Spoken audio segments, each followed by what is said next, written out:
Bien, nous allons donc poursuivre, si vous le permettez, avec ce que souhaitait donc la ville de Bègles, à savoir donc des angles différents sur ce thème. Hein. Vous l'avez très bien compris déjà avec cette première table ronde. Et on va poursuivre avec cette seconde table. Quel modèle local de légalisation? Bref, qu'est-ce que cela pourrait donner? Je t'en prie, cher Anaël, donc tu te lances sur cette deuxième table. Et on va commencer directement avec vous, Philippe Dozan. Ce qui est intéressant, c'est que vous avez plusieurs casquettes pour nous aider à imaginer ce que pourrait être une expérimentation locale à Bègles. Déjà, vous habitez la ville depuis plus de 5 ans, donc vous êtes un Bèglais, vous connaissez bien le terrain. Vous avez été aussi maraîcher bio dans une autre vie professionnelle, donc vous avez un peu une expertise de la culture, tout ça. Et aujourd'hui, vous êtes ingénieur agronome, mais aussi le directeur régional de l'association Addiction France Nouvelle-Aquitaine. Donc c'est une organisation qui est reconnue d'utilité publique et qui agit surtout au niveau de la prévention des risques et de la réduction des dommages liés aux conduites addictives. Donc vous avez ce rapport-là avec la culture du cannabis, mais aussi avec la prévention et l'encadrement de la consommation. Alors qu'est-ce que vous verriez, vous, si on vous posait la question, comme modèle d'expérimentation à Bègles? Bon, j'en ai parlé un petit peu avec vous. Vous parlez d'un modèle qui se baserait sur les jardins de cocagne. Vous allez pouvoir nous expliquer, mais aussi sur les salles de shoot. Est-ce que vous pouvez nous en parler un petit peu? Comment vous l'imaginez, vous, cette expérimentation ici? Merci. Bonjour à toutes et tous. Alors j'étais maraîcher bio, mais je ne produisais pas de cannabis, hein, je tiens à préciser. Alors, déjà définition, jardin de cocagne et salle de shoot, dixit, salle de consommation à moindre risque. Les jardins de cocagne, c'est les ancêtres des AMAP. Donc le principe, ce sont des structures d'insertion qui produisent des légumes bio, en local, en règle générale, avec des personnes en difficulté sociale, bénéficiaires du RSA, travailleurs handicapés, etc. Personnes sous main de justice qui ont fumé du cannabis et qui reviennent dans ces jardins. Et donc ces légumes sont vendus sous forme de panier à des consommateurs qui sont adhérents de la structure qui produit ces légumes. Donc ça, c'est les jardins de cocagne. Il y en a une centaine en France. Maintenant, sur les salles de consommation à moindre risque, alors c'est grand écart, mais je vais expliquer comment on rejoint les deux choses. Donc les salles de consommation à moindre risque, il y en a une à Strasbourg, il y en a une à Paris. Il y a un projet à Bordeaux qui est porté d'ailleurs, est fortement porté par Jean-Michel, ici présent. Donc le principe est quand c'est souvent ouvert aux héroïnomènes, aux cocaïnomènes, aux fumeurs de crack, etc. Vous arrivez avec votre produit, vous êtes accueilli dans une salle où il y a des travailleurs sociaux, des infirmiers, des médecins qui vous accompagnent dans votre consommation. Et donc, vous avez une consommation, entre guillemets, safe, dans un endroit qui s'appelle une salle de consommation à moindre risque. Et donc, en discutant avec monsieur le maire, en réfléchissant à ce qu'on pourrait faire, etc., moi, j'imaginais un jardin de cocagne, cannabis, salle de consommation à moindre risque, je ne sais pas comment on peut appeler ça, où on produirait en local, en bio, du cannabis. Je fais juste une toute petite digression, je ne vais pas monopoliser la parole, mais on a beaucoup parlé du fait que quand vous fumez du cannabis aujourd'hui, vous intégrez des trafics et vous favorisez les trafics au sens large, mais nos amis du CESE vont nous l'expliquer. Moi, je voudrais juste préciser un point, c'est que quand vous fumez du cannabis ou du shit qui vient du Maroc ou qui vient des Pays-Bas, produit sous serre chauffée, à l'heure où on est dans des réflexions de transformation énergétique, de décarbonation, etc., vous participez, c'est complètement dingue, en fumant ce cannabis, vous participez à quelque chose qui est complètement inique par rapport aux questions environnementales qui sont aujourd'hui des questions majeures. Bon, ça, c'était juste une toute petite... Ça ne va pas être le gros du truc quand même, parce qu'effectivement, si vous lui livrez votre cannabis avec un diesel, ça va pas le long. Enfin, bref. On le fera à vélo. Alors, donc produire en local et en bio potentiellement du cannabis, et ce cannabis vendu un panel ou à des consommateurs de ce cannabis qui seraient adhérents à la structure, ce qui nous permet de contrôler du début à la fin la chaîne. Donc vous voyez plutôt un modèle avec des consommateurs repérés, qui sont inscrits, suivis et encadrés. Pourquoi ne pas laisser la place aussi à la culture personnelle et aussi, pourquoi pas, de vente à un public autre que ces consommateurs adhérents? Alors, il y a de multiples raisons. On n'est pas tous d'accord sur ces questions-là. Je vais en donner 2 ou 3. La première, c'est que la consommation de masse de cannabis aujourd'hui en France, dont on a parlé et on continuera à parler, outre la disponibilité du produit partout, outre ça, c'est que le cannabis s'est vu un peu comme le produit cool, quoi. Ça fait rire, ça détend, etc. Il pêche par cette image quand même. Sauf qu'il faut quand même se rappeler que le cannabis, et cette image fait qu'on a l'impression que c'est un produit un peu différent des autres, quoi. C'est un stupéfiant, mais pas tout à fait, voilà.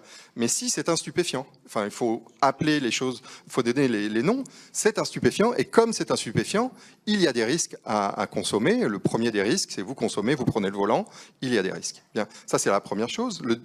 Autre élément, mais on en reparlera après. En 2021, le rapport Trent nous a informé qu'en 2021, à Bordeaux, les saisies de cannabis avaient des taux de THC records. C'est-à-dire que les taux de THC ne font que monter. On ne maîtrise rien. Bon. Donc il y a plein de raisons pour ça. Donc l'idée, c'est effectivement d'avoir un panel de personnes qui sont repérées, dont on connaît les consommations, qu'on accompagne avec des professionnels du soin, de la prévention, etc. Et surtout qu'on suit et on évalue leur consommation. Parce que moi, j'ai quand même le sentiment qu'on est dans une démarche d'évaluation et qu'il faut absolument, vu les forces qu'on a en face de nous qui tirent vers le bas, il faut absolument qu'on montre patte blanche, entre guillemets. Et par rapport à ça, j'ai une petite question. C'est vrai qu'aujourd'hui, on est dans un système de santé aussi qui sature. Est-ce que vous pensez qu'on aurait assez de personnel qui serait prêt, un personnel de soins qui serait prêt à encadrer, à accompagner tous ces consommateurs? Bon, peut-être à l'échelle de Bègles, c'est faisable, et encore, mais peut-être qu'à aussi à une échelle plus grande, ça ne le serait pas. Qu'est-ce que vous pensez de ça? Alors là, c'est complètement le cœur de mon activité à l'heure actuelle. Alors moi, j'ai une position très tranchée là-dessus. Aujourd'hui, les acteurs du soin, quels qu'ils soient, sont sous-payés par rapport à leur activité. C'est-à-dire que les personnes aujourd'hui dans notre société qui prennent soin des autres sont sous-payées.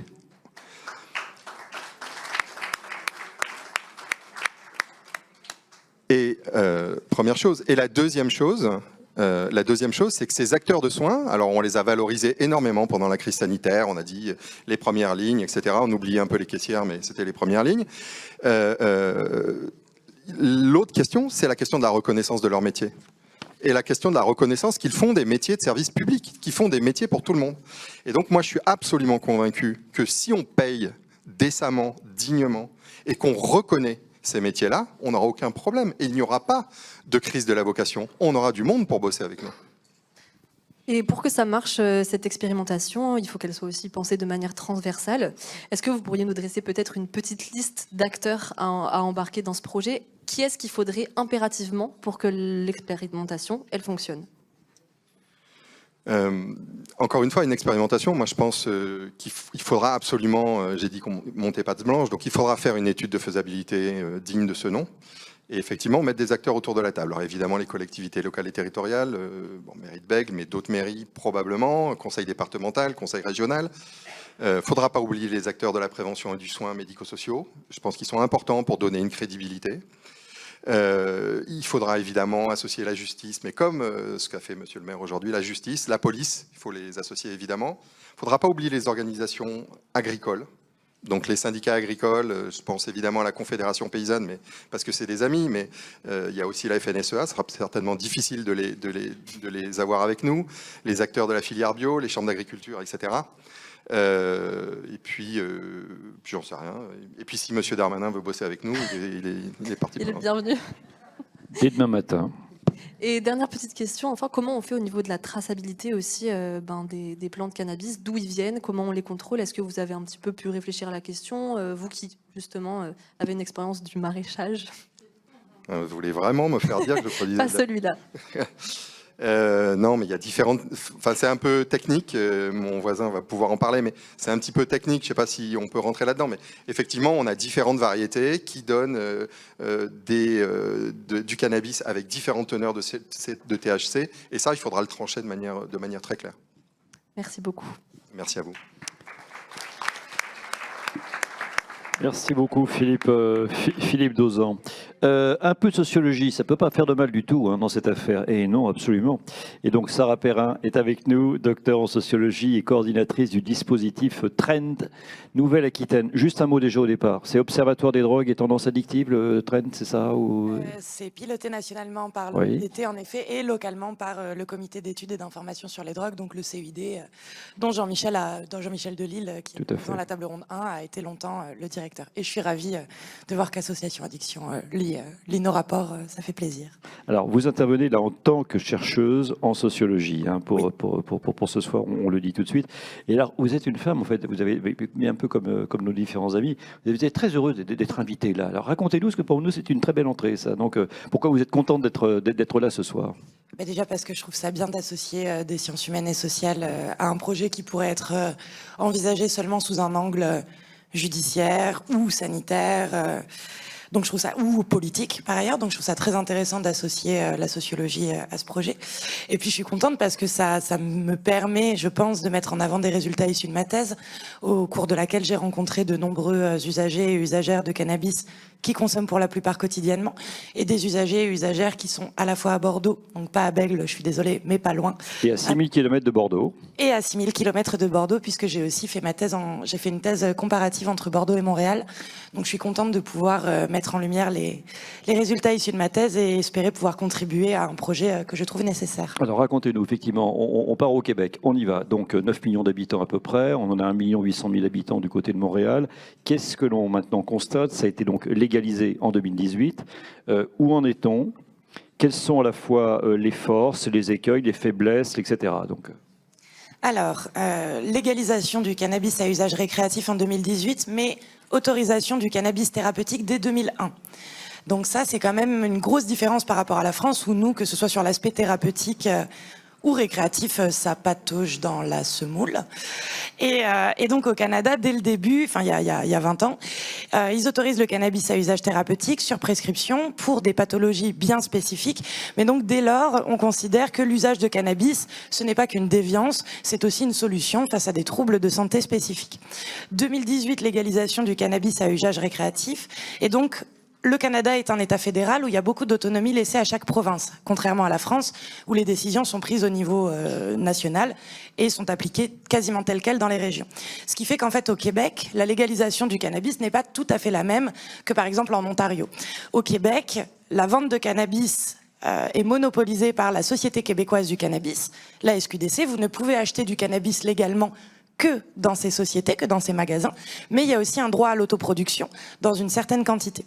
Ça, c'est la loi québécoise qui n'est pas forcément du coup la même qu'en Ontario. Si vous allez à Ottawa, vous pouvez aller dans n'importe quel magasin libéral, vous pouvez demain décider d'ouvrir un magasin de cannabis, répondre à certaines autorisations. Ce n'est pas le cas au Québec.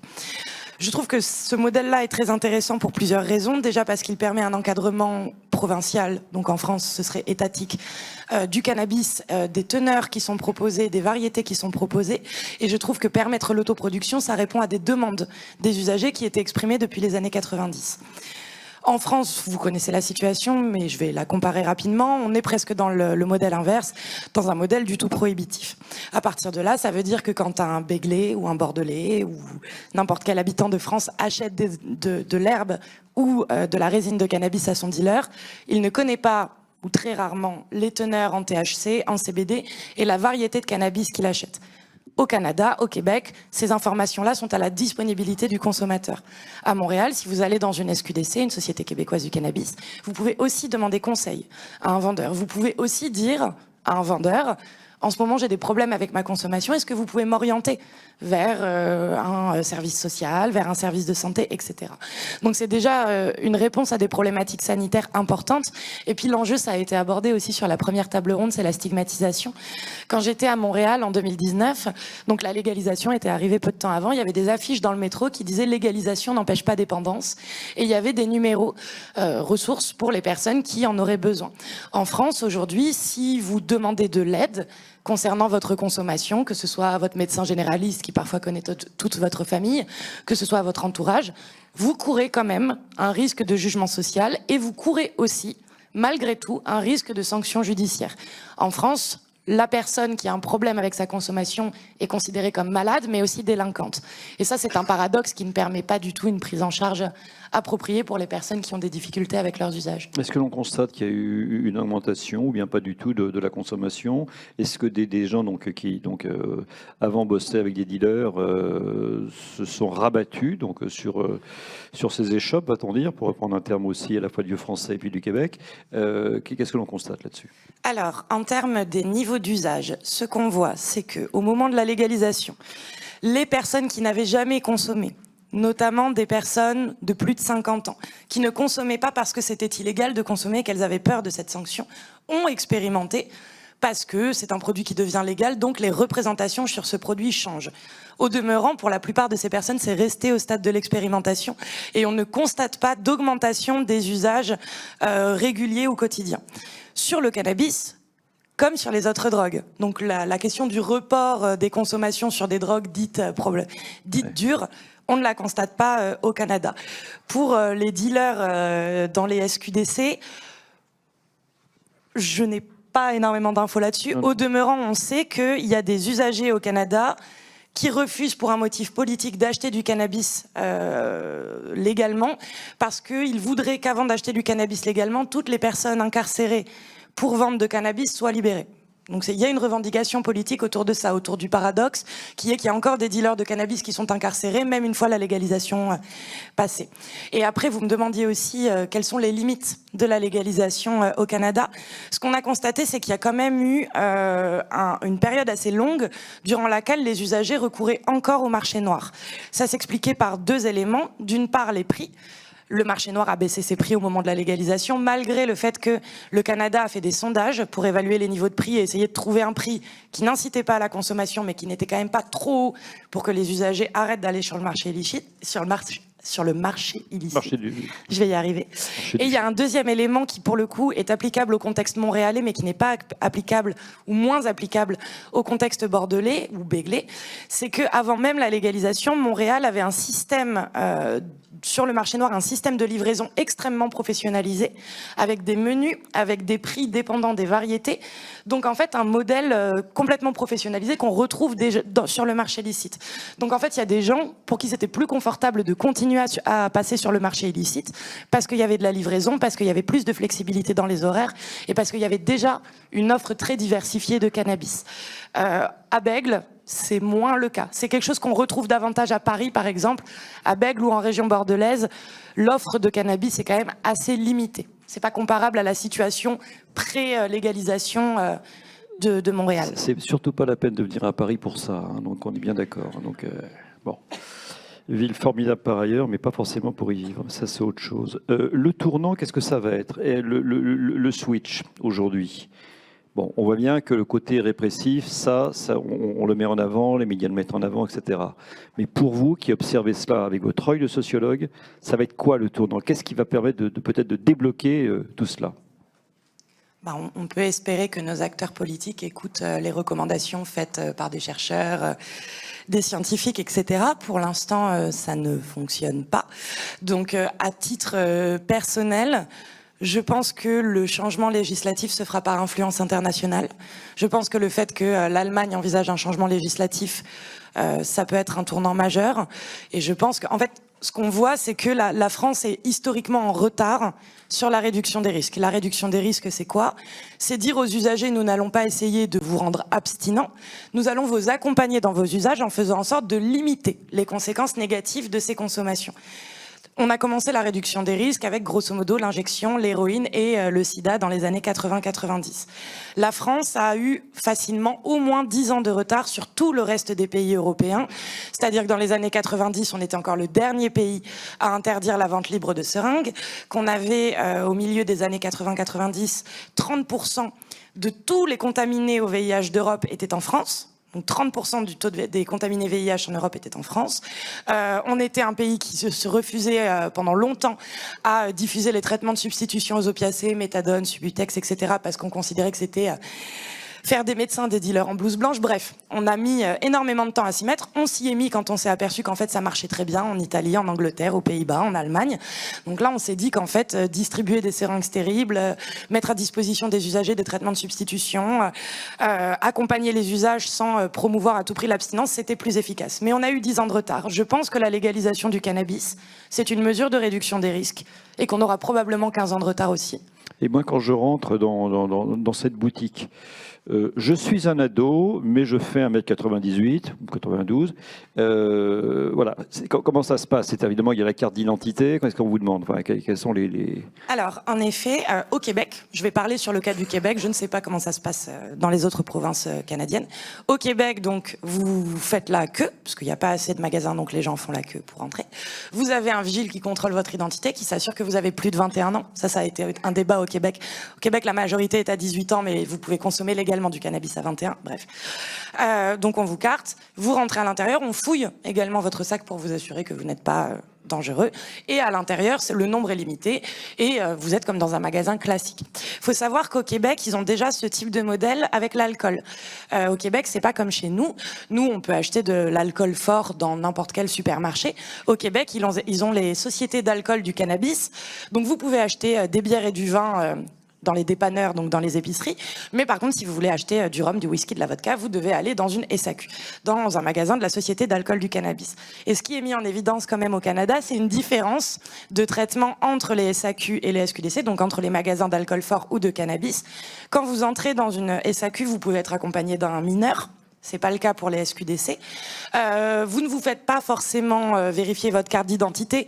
Si vous avez les cheveux grisonnants, on ne la vérifie pas.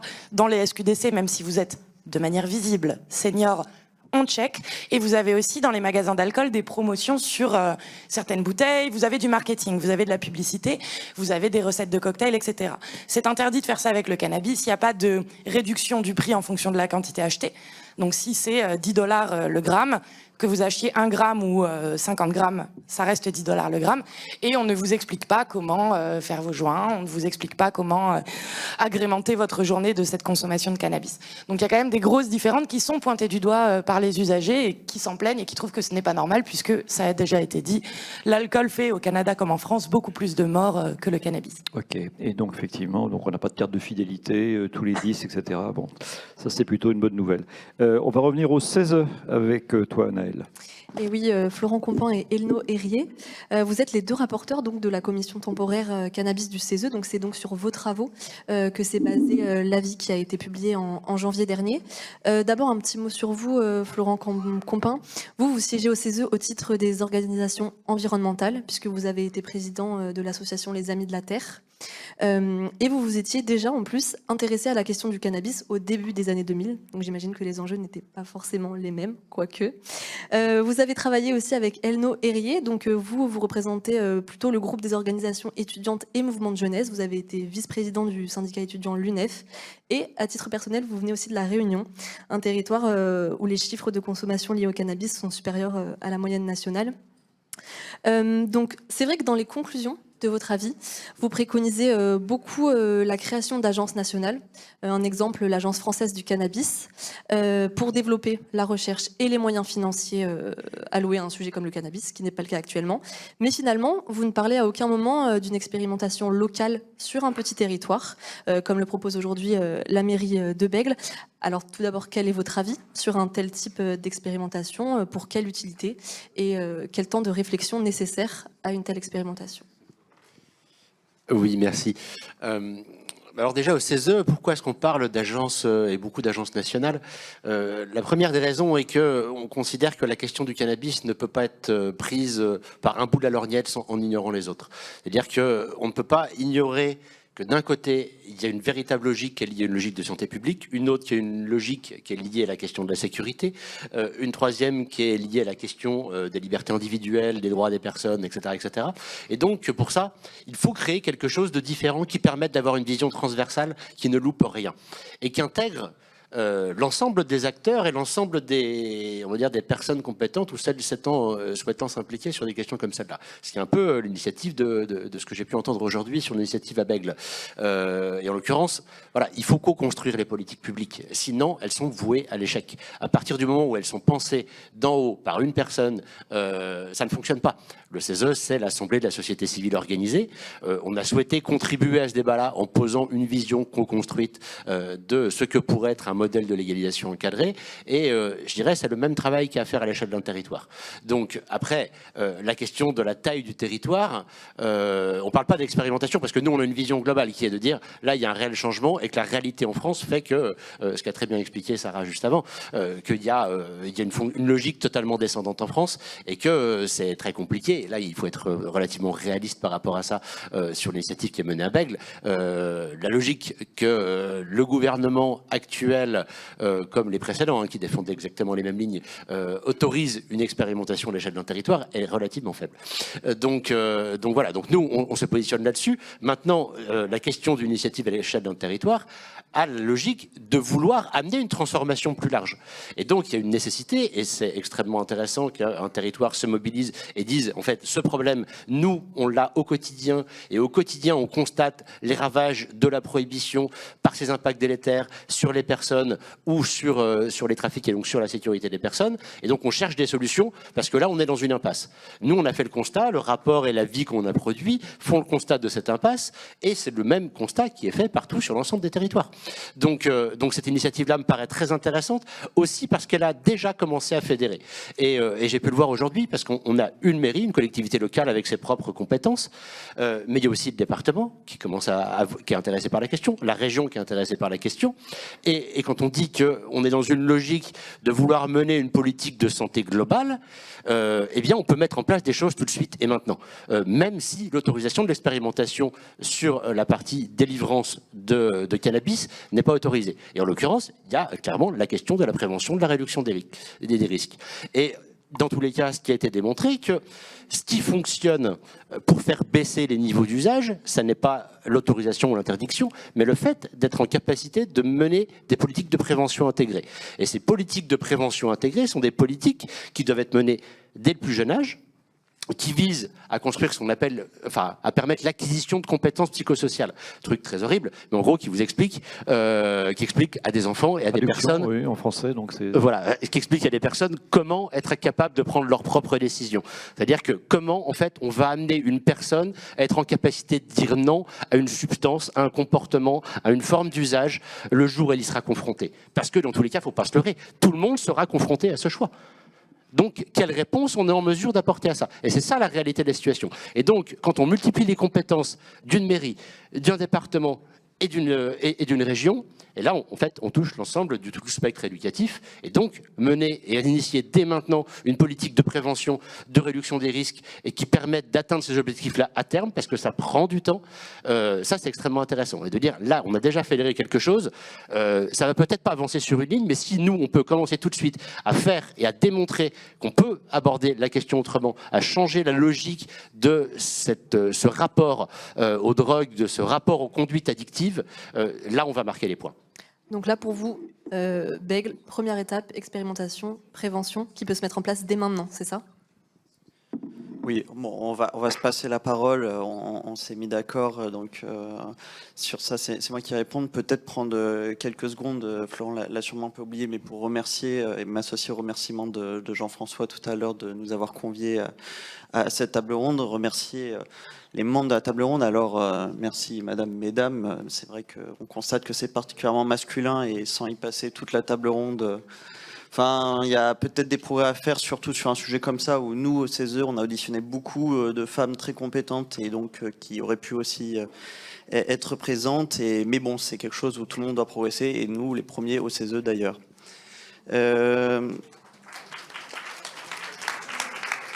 En revanche, sur les consommateurs, Jean-Michel, où est-ce qu'il est Jean-Michel?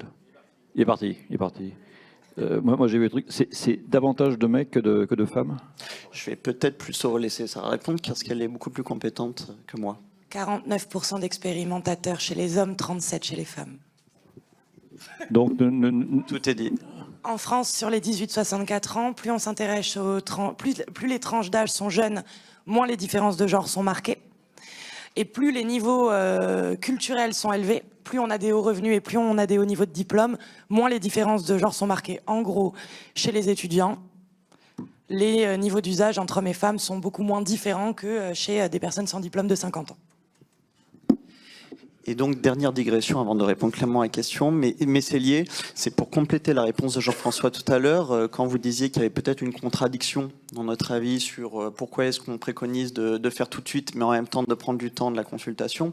Nous, ce qu'on préconise, c'est que, comme le disait Jean-François, il y a des injustices à régler, et ça peut être fait tout de suite, dans l'urgence. Il y a certains dispositifs, dont la prévention, et je vais y revenir, où on peut agir tout de suite, mais il y a aussi un modèle à construire. Lorsqu'on demande un changement de législation sur le cannabis, on demande un changement structurel de beaucoup de choses. Et ça, pour que ce changement il se fasse, et il se fasse bien, ça demande à ce que ce soit acceptable pour la population et pour beaucoup d'acteurs. Et donc, c'est en ça où faire ces mesures d'urgence, réduire ces injustices, parce qu'on peut le faire tout de suite, c'est important parce que ça a un impact sur beaucoup de vies. Mais en même temps, il faut aussi prendre ce débat qui peut se faire en parallèle de ces mesures d'urgence pour construire sur le long terme un système qui marchera. Parce que si on construit un système de légalisation encadrée qui échoue, qui ne remplit pas ses objectifs, pour nous, les principaux objectifs, c'est des objectifs de santé publique, mais pas que, beaucoup l'ont évoqué, eh bien, ça peut aussi être dangereux sur le long terme par rapport aux politiques publiques sur le cannabis. Mais du coup, dans ces mesures d'urgence et dans ces réductions d'injustice, il y a clairement la prévention. Parce que la prévention, ce n'est pas qu'une question de légalisation, de prohibition. Il y a des systèmes prohibitifs qui font de la prévention et qui donc ont un impact aussi sur les consommations des plus jeunes, mais aussi les modalités de consommation et la manière simplement d'appréhender les liens avec ces produits. Et donc, c'est la même chose dans un système répressif, c'est-à-dire qu'on peut faire de la prévention autrement dans un système répressif. Aujourd'hui, qu'est-ce que nous, on a entendu dans nos auditions, qu'est-ce qu'on a vu sur nos visites de terrain, c'est que la prévention, elle est de manière ultra dominante, faite par les forces de l'ordre dans les écoles, dans les lieux, surtout, en particulier peut-être même que dans les écoles ou les lieux scolaires, par des forces de l'ordre qui vont présenter le cannabis comme un produit dangereux qui est interdit. Et ça va rarement plus loin. Donc à partir de ce moment-là, est-ce qu'on peut appeler ça prévention ? Je mets le point d'interrogation et je vous laisse répondre à la question. Est-ce qu'il existe d'autres choses ? Oui, mais en France, c'est ultra minoritaire parce que ce n'est pas financé, ce n'est pas accompagné. Dans notre Aller Vert à Marseille, on a vu par exemple une association qui fait de très bonnes actions, mais la première chose qu'ils nous disent, c'est on n'a pas les moyens, c'est appel à projet, ce n'est pas périn. Est-ce qu'on a les moyens de faire des choses quand la moitié des écoles, voire plus, refusent qu'on vienne ? Enfin voilà, il n'y a pas une véritable politique d'accompagnement à ce niveau-là. Et donc, je vais m'arrêter là, puisque Florent a déjà dit pas mal de choses sur tout ce qui est réduction des risques, comment est-ce qu'il y a des enjeux là-dessus, mais comment est-ce que on fait une autre prévention, où en fait le sujet il est beaucoup moins tabou. Alors, il faut bien sûr qu'il soit adapté selon le public qu'on a en face de soi, mais dans les lieux scolaires et même ailleurs, dans les lieux fréquentés par les jeunes et parfois même les moins jeunes, comment est-ce qu'on peut peut-être avoir aussi des politiques d'accompagnement financier et humaine autres, comment est-ce que la prévention par les pairs peut être intégrée aussi dans tout ça. C'est une vraie question et on sait, pour le coup, des expériences internationales que, en fait, plus il y a de la prévention, plus elle est faite dès le plus jeune âge et plus elle est bien faite et pas faite juste sous l'angle répressif, et plus on a des résultats. Donc, premier conseil, prévention pour la ville de Bègles. Et cette expérimentation, on imagine aussi que forcément ça engagerait des moyens financiers assez conséquents.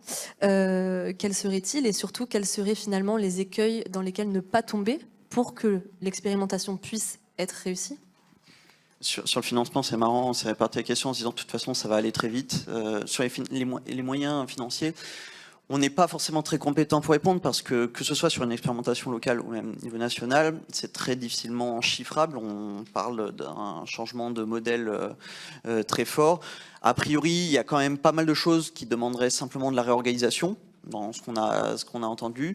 Mais oui, il y a quand même pas mal de choses aussi qui demanderaient des moyens supplémentaires. Mais combien, c'est difficile. Il faudrait peut-être mettre la main dans le cambouis pour le savoir, ce qui n'est pas du tout fait actuellement. Mais donc voilà, la réponse c'est sûrement plus de moyens, besoin de plus de moyens, pas forcément partout, mais sûrement un besoin. Par contre, on ne peut pas dire combien et on n'a pas compétence sur le sujet pour aller beaucoup plus loin. Philippe Dezan vient de me passer effectivement ce petit mot. 1 euro dans la prévention égale 8 euros économisés dans le soin. Alors je ne sais pas comment effectivement si c'est du coin de table ou pas, mais c'est ce que l'on constate quand même. C'est le ministre de la Santé, voilà, donc c'est ça. Très marrant parce que c'est à peu près les mêmes chiffres pour la culture. Vous injectez dans un territoire 1 euro pour la culture et vous en avez 8 effectivement qui reviennent. Enfin voilà, donc c'est... Non mais comme quoi effectivement c'est intéressant. Vous vouliez ajouter quelque chose, non? Oui, non mais... On a travaillé longtemps, on a vraiment épluché, on a interrogé, cherché, trouvé des chiffres. À l'heure actuelle, dans cette logique développée de la prohibition institutionnalisée, clairement, c'est une difficulté sans nom. Donc on l'a travaillé le sujet, on a des estimations qui sont faites, mais qui sont des projections là va-vite. Je veux dire, le marché en France est estimé en gros à 3,4 milliards. On parle du cannabis récréatif uniquement. Après, si on va sur l'ensemble des cannabinoïdes et sur autre chose, c'est bien plus large que ça. Enfin, voilà, clairement, on ne peut pas le chiffrer comme ça. C'est de l'intérêt d'identifier clairement sur une logique d'expérimentation à l'échelle d'un territoire comme celui-là, d'identifier les actions qui sont à déployer, à mettre en place et à co-construire ça. Une fois qu'on a fait ça, on peut être en capacité de chiffrer. À l'heure actuelle, dire combien il y a et combien ça coûterait, on ne le sait pas. Maintenant, il y a une logique de dire quel avenir on veut donner à notre société et où est-ce qu'on choisit de mettre les moyens. Ça, c'est une véritable logique et c'est une décision politique, pour le coup, qui relève du politique et qui est une vraie question de société. Et dernière petite question. Ah non, vous voulez... Pour compléter, parce qu'il y avait une deuxième question à votre question, et ça, on avait une réponse, mais juste sur l'aspect financier, c'est Jeune de Marseille tout à l'heure qui en parlait, mais c'est vrai aussi, et vous l'évoquiez, que une légalisation encadrée dit aussi des moyens financiers qui s'en dégagent. On les priorise, nous, dans notre avis, sur, bien sûr, la prévention et les politiques de santé. Il y a d'autres choses sur les politiques de la ville, par exemple. Comment est-ce qu'on peut accompagner ces politiques de manière différente ? C'est des choses, mais je ne vais pas plus loin. C'est sur la deuxième partie de votre question, sur peut-être quel obstacle, quelle limite évoquer ou faire attention sur le cadre actuel d'expérimentation qui est proposé. Il n'y a pas beaucoup... Il y a plus de questions que de réponses là-dessus. C'est-à-dire que, on l'évoquait, le besoin qu'il y ait une grande concertation pour construire. Vous évoquiez, monsieur le maire, en conférence de presse tout à l'heure, qu'il y aura un comité de suivi avec beaucoup d'acteurs, je suppose locaux et peut-être même nationaux éventuellement qui sont dedans. Il y a peut-être aussi nécessité à ce que ce comité de suivi, qui pourrait être le même, soit aussi un comité de construction de cette expérimentation. C'est-à-dire quel objectif on met derrière. Est-ce qu'on met les objectifs de santé, par exemple, en plus, ou est-ce que c'est un objectif de sécurité? Nous, on pose des questions. Est-ce que l'objectif, entre guillemets, de lutter contre la délinquance sur une expérimentation uniquement locale, où donc c'est Bègles à côté et qui fait partie d'une très grande métropole, et donc on ne sait pas encore une fois quelles compétences exactement vous pourrez mettre dans cette expérimentation locale? Quels résultats ça peut avoir? On n'en sait rien. Est-ce que c'est donc ça qui est à mettre en priorité en termes d'objectifs? C'est à discuter du coup avec les acteurs, avec les moyens que vous pouvez mettre en œuvre. Mais concrètement, la mise en place est presque aussi importante que le déroulé, l'évaluation et le suivi qu'il faut avoir ensuite. Donc c'est quels acteurs, comment bien s'entourer, comment bien mettre les objectifs et comment anticiper la construction de cette expérimentation locale, surtout au vu justement de l'enjeu, l'échelle à laquelle ça se fait et du coup la durée, les financements qu'il peut y avoir. Enfin voilà, c'est tout ça qu'il faut un peu anticiper et c'est comme ça qu'on voyait un peu les choses. Et dernière petite question en 30 secondes, parce que qu'est-ce que vous On les pensez coupera. Vas-y. Mais si, ça va aller. Monsieur Dozan, tout à l'heure, parlait d'un modèle que lui, il verrait bien pour la ville de Bègles, à cheval entre les jardins de Cocagne et les salles de consommation à moindre risque. Qu'est-ce que vous pensez de cette proposition? Est-ce que vous pouvez l'envisager en votre qualité d'expert du CESE? Alors, évidemment, en tant que CESE, on n'a pas d'avis sur le sujet, vu qu'on ne l'a pas construit au sein du CESE. Maintenant, dans les projections qu'on peut faire par rapport à ce qu'on a pu écrire, on a posé une chose qui est pour nous très claire, c'est il faut déjà commencer par partir... Si on veut que ça fonctionne, il faut partir des attentes des usagers et des usagères. Si en fait on rate ça et qu'on ne on n'est pas en capacité de répondre à ça, on est sûr de se planter. Donc je pense que déjà, il y a y associer évidemment aussi les usagères et les usagers, et ne surtout pas les ignorer dans la construction de la démarche, et ne pas mettre que des professionnels de santé autour de la table, et ne pas oublier les citoyens et les citoyennes, voilà, pour définir l'ensemble de ces objectifs-là, et après être en capacité de répondre et d'apporter une réponse qui soit appropriée. Et là-dedans, il y a le modèle des Cannabis Social Club qui est relativement proche de ce qui a pu être décrit, mais qui est pour le coup une véritable logique de construction entre usagers et usagères de la production et derrière aussi de l'éducation à l'usage. Quand on parle de prévention, de réduction des risques, on ne parle pas d'éducation à l'usage, mais il y a aussi de l'éducation à l'usage, ce qu'on fait relativement bien avec l'alcool ou d'autres substances. Eh bien, c'est la même question qui se pose. L'éducation par les pairs restera quelque chose qui est non remplaçable si on veut aboutir à des résultats qui soient probants. C'était pas 30 secondes, mais 1 minute. Merci. Non, mais c'est des sujets qui évidemment sont extrêmement importants. Donc on n'oublie pas, vous aurez votre temps de questions parce qu'on sait aussi que voilà, là vous allez louper le journal de 20h, tant pis, c'est comme ça. Donc pour arriver à cela, il nous faut quand même des produits de qualité. Alors on va se tourner vers un professionnel qui est là, donc Raphaël de Pablo, s'il vous plaît, prenez donc ce micro parce que vous êtes le fondateur de la ferme médicale. Intéressant. Nous sommes dans les Landes, nous sommes à l'abri, bonjour les chiens, donc LABRIT, c'est tout à fait autre chose. Producteur de CBD, alors là, quand même, tout de suite, remettez-nous au niveau, parce que dans la salle, tout le monde n'est pas forcément au point entre le THC, le CBD, etc. Faites-nous un truc rapide là-dessus, quand même, pour notre culture personnelle. Bonjour à tous. Alors le CBD, en fait, c'est une molécule qui se trouve dans le cannabis, donc il y a plusieurs variétés, et du coup, il y a des variétés autorisées qui sont dépourvues de THC. Et du coup, il y a la molécule de CBD qui va interagir avec le système endocannabinoïde et qui va permettre de réguler tout ce qui est problème de douleur, anxiété, sommeil et inflammation. D'accord, donc là, effectivement, pour vous, donc on est donc fondateur de cette affaire médicale, ça veut dire que vos clients, c'est quoi? C'est des pharmacies? Qu'est-ce que c'est? Exactement, oui, c'est les pharmacies. Et on est aussi vendu sur notre site internet. Et du coup, c'est vraiment un nouveau produit pharmaceutique que j'ai appris au Canada. Du coup, là-bas, c'est reconnu comme médicament depuis 2001.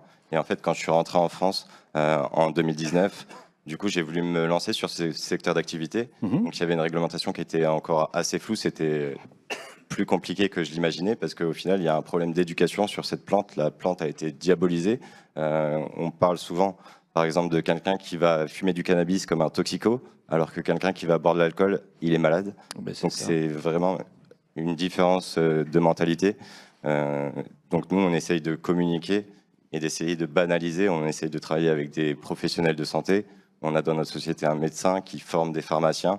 On se rend compte que les pharmaciens ou les professionnels de santé n'ont pas été formés sur le système endocannabinoïde, alors que c'est quand même une pièce maîtresse du corps humain. Donc c'est pour nous très important de communiquer dessus. Lorsque l'on parle de cannabis, dans notre grande série, il y a le mauvais cannabis et le bon cannabis. On a commencé un petit peu à l'évoquer.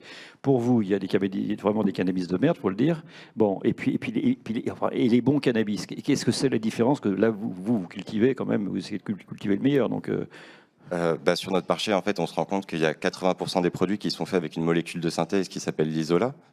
Donc, pour vous donner une idée, ça coûte 250 € le kilo.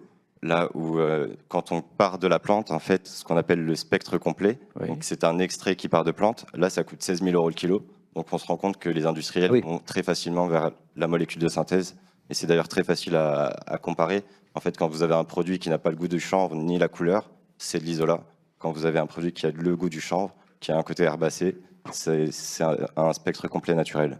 Et donc votre CBD, lorsque donc il y a un phénomène d'extraction qu'il faut avoir, c'est relativement récent non pas d'être capable, parce que ça on le savait depuis longtemps, mais en tout cas c'est autorisé maintenant en France cette extraction, parce que avant je crois que vous avez commencé, puis vous étiez obligé d'aller faire extraire en Allemagne. Oui, c'était assez fou, mais en fait la réglementation est tellement floue qu'on n'avait pas le droit d'extraire en France, on avait le droit de cultiver, mais on était obligé de monter avec nos plantes en Allemagne.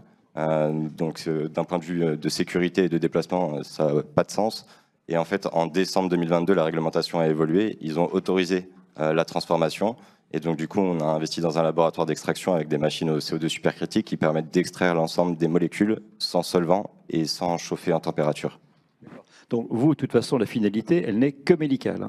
Oui, tout à fait. Donc c'est ça. Donc là, les vertus du CBD, on s'en rend compte, on les savait déjà depuis un certain temps, mais en tout cas maintenant, c'est arrivé sur la table. Qu'est-ce que vous voyez maintenant comme modèle possible, puisque donc on essaye sur cette table ronde d'essayer d'envoyer des pistes, d'ouvrir des pistes sur différents modèles.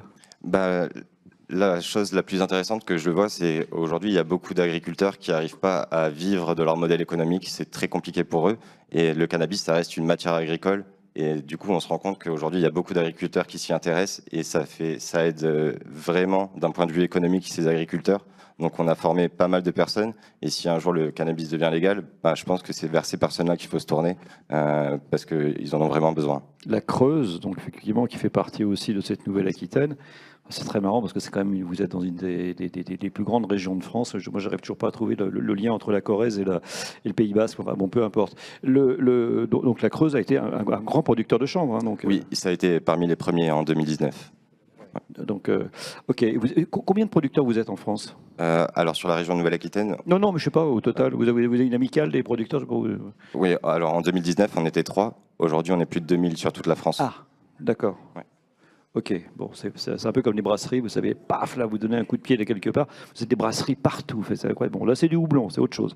Donc maintenant, est-ce que vous sentez quand même, de la part des gens que vous rencontrez, et peut-être surtout aussi des politiques, une espèce d'assouplissement dans le cerveau aussi ou, enfin... De prise de conscience surtout, parce que quand on a commencé, du coup, on envoyait beaucoup de mails pour prendre des informations sur la réglementation, oui. Et personne ne nous répondait.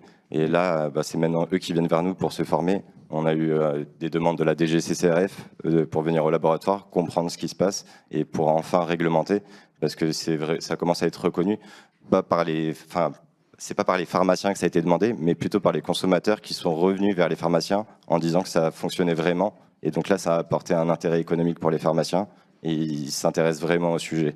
Donc c'est un peu l'inverse. Mais c'est de plus en plus observé et il y a une vraie place sur ce marché.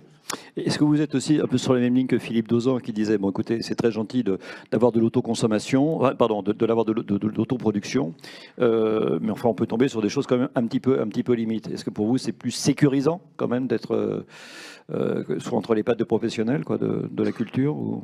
Moi je pars du principe que ça reste une plante et que tout le monde est capable de la cultiver. Après c'est sur la réglementation et l'encadrement que c'est plus compliqué, mais ça reste une plante, je ne vois pas pourquoi elle serait interdite. D'accord, bon ok, très bien, c'était intéressant de voir ça.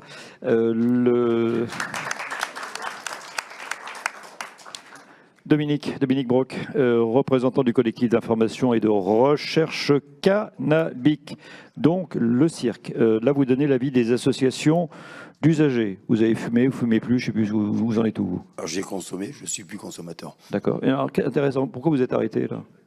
Pourquoi je me suis arrêté? Parce que... Vous aviez divorcé? Non, c'est le tabac qui était mélangé avec. Oui. En plus, on parle tout le temps de fumée. Aujourd'hui, on a beaucoup parlé de fumée, mais le cannabis, dans le cadre de l'éducation et réduction des risques, on devrait éviter de parler de fumée, mais il peut être consommé de plein de manières différentes, sous forme d'huile, de gâteaux, Donc effectivement, la fumée, ça c'est la combustion, n'importe quelle plante. Vous prenez de la verveine, c'est pareil, si vous la fumez, ce ne sera pas bon. Donc non, j'ai arrêté parce que la combustion me nuisait. Oui, non, mais donc voilà, c'est tout simplement. C'est aussi simple que ça. Et ce n'est pas parce que je ne suis pas consommateur, que je ne fume pas, que je ne peux pas militer. Je peux soutenir Aide, je ne suis pas obligé. Et on est d'accord, on n'est pas obligé d'avoir le sida pour soutenir Aide. Et... Voilà. Non, mais bien sûr. Tout à fait. Donc voilà. C'est tout à fait. En fait, je voudrais vous reprendre. Enfin, je suis aussi je représente le cirque, je fais moi-même partie du cirque. Oui. Je suis aussi le porte-voix d'aujourd'hui, pour rejoindre à cette table, de l'association des malades principes actifs, de Fabienne Lopez, et de Farid, ici présent, pour Cannabis sans frontières. Très bien. Qu'est-ce qu'ils font, Cannabis sans frontières? Association d'usagers aussi. D'accord. Voilà. Mais sans frontières. Et sans frontières, parce que le cannabis n'a pas de frontières. En tout cas, il y a le Maroc et l'Espagne qui sont assez bien placés, on est bien d'accord. Oui, mais nous, on est très bien placés si on veut le faire. Oui, mais c'est possible. On a vraiment des terres qui vont bien. On a évoqué un tout petit peu, est arrivé Cannabis Social Club. Racontez-nous, parce que ça, vous connaissez. Ah, j'ai connu, oui. Oui, vous avez connu. Donc, alors, qu'est-ce que c'est? Ça veut dire quoi, ça, Cannabis Social Club, on pourrait le comparer à une sorte d'AMAP. Voilà, une sorte d'AMAP. Jardin de cocagne, etc. Donc, voilà, par exemple. Bon, on va finir par l'embaucher. Alors, donc, c'est une sorte d'AMAP. Donc c'est quoi? Il y a... En fait, c'est des consommateurs Oui, qui se réunissent, qui forment une petite collectivité, petite, plus ou moins grande. Il y a en Allemagne, il y a des endroits, ils vont jusqu'à 500, des endroits même à plus. Moi, quand j'avais lancé le concept en France... Attendez, pardonnez-moi, ça ne doit pas être gérable. Enfin, 500. C'est énorme. Je suis bien d'accord. C'est pour ça que moi, en France, j'avais vu... C'est pas pareil que d'acheter des choux-fleurs. Hein. C'est quand même... Et donc, si on veut avoir des renseignements, si on veut être aidé aussi, si on sent qu'on fait un dépassement... à 500, ça ne doit pas marcher. Non, c'est compliqué, je pense. Ouais. Pour moi, 500, c'est déjà énorme. Si on veut vraiment sécuriser la production, si on veut vraiment se connaître et prendre soin les uns des autres, parce que l'avantage d'un cannabis social club, c'est que les gens, ils se connaissent dans le club. Et donc, la consommation, s'il y a un problème dans la consommation, c'est des amis, on va pouvoir les aiguiller vers les médecins ou leur apporter l'aide, savoir qu'est-ce qui va pas. Donc, groupe de consommateurs qui s'écoutent et qui se Voilà. font confiance. Mais bien sûr. Et se confiance sur plusieurs points. À l'époque, c'était pour aussi que les gens qui viennent dans un club, qui vont donc, on va partager les frais, ça va être un cannabis à moindre coût, mais c'est pas pour que ce cannabis soit réinjecté dans l'économie souterraine. Donc, c'est des personnes de confiance. Si quelqu'un était rentré dans un club pour revendre sur l'économie souterraine, ce n'était pas possible. On était obligé de se séparer de cette personne. En plus, si les autorités regardaient le fonctionnement des clubs, une personne qui se fait jeter d'un club, on va regarder de plus près pourquoi. On n'a même pas besoin de le balancer. Hein. Oui, c'est ça.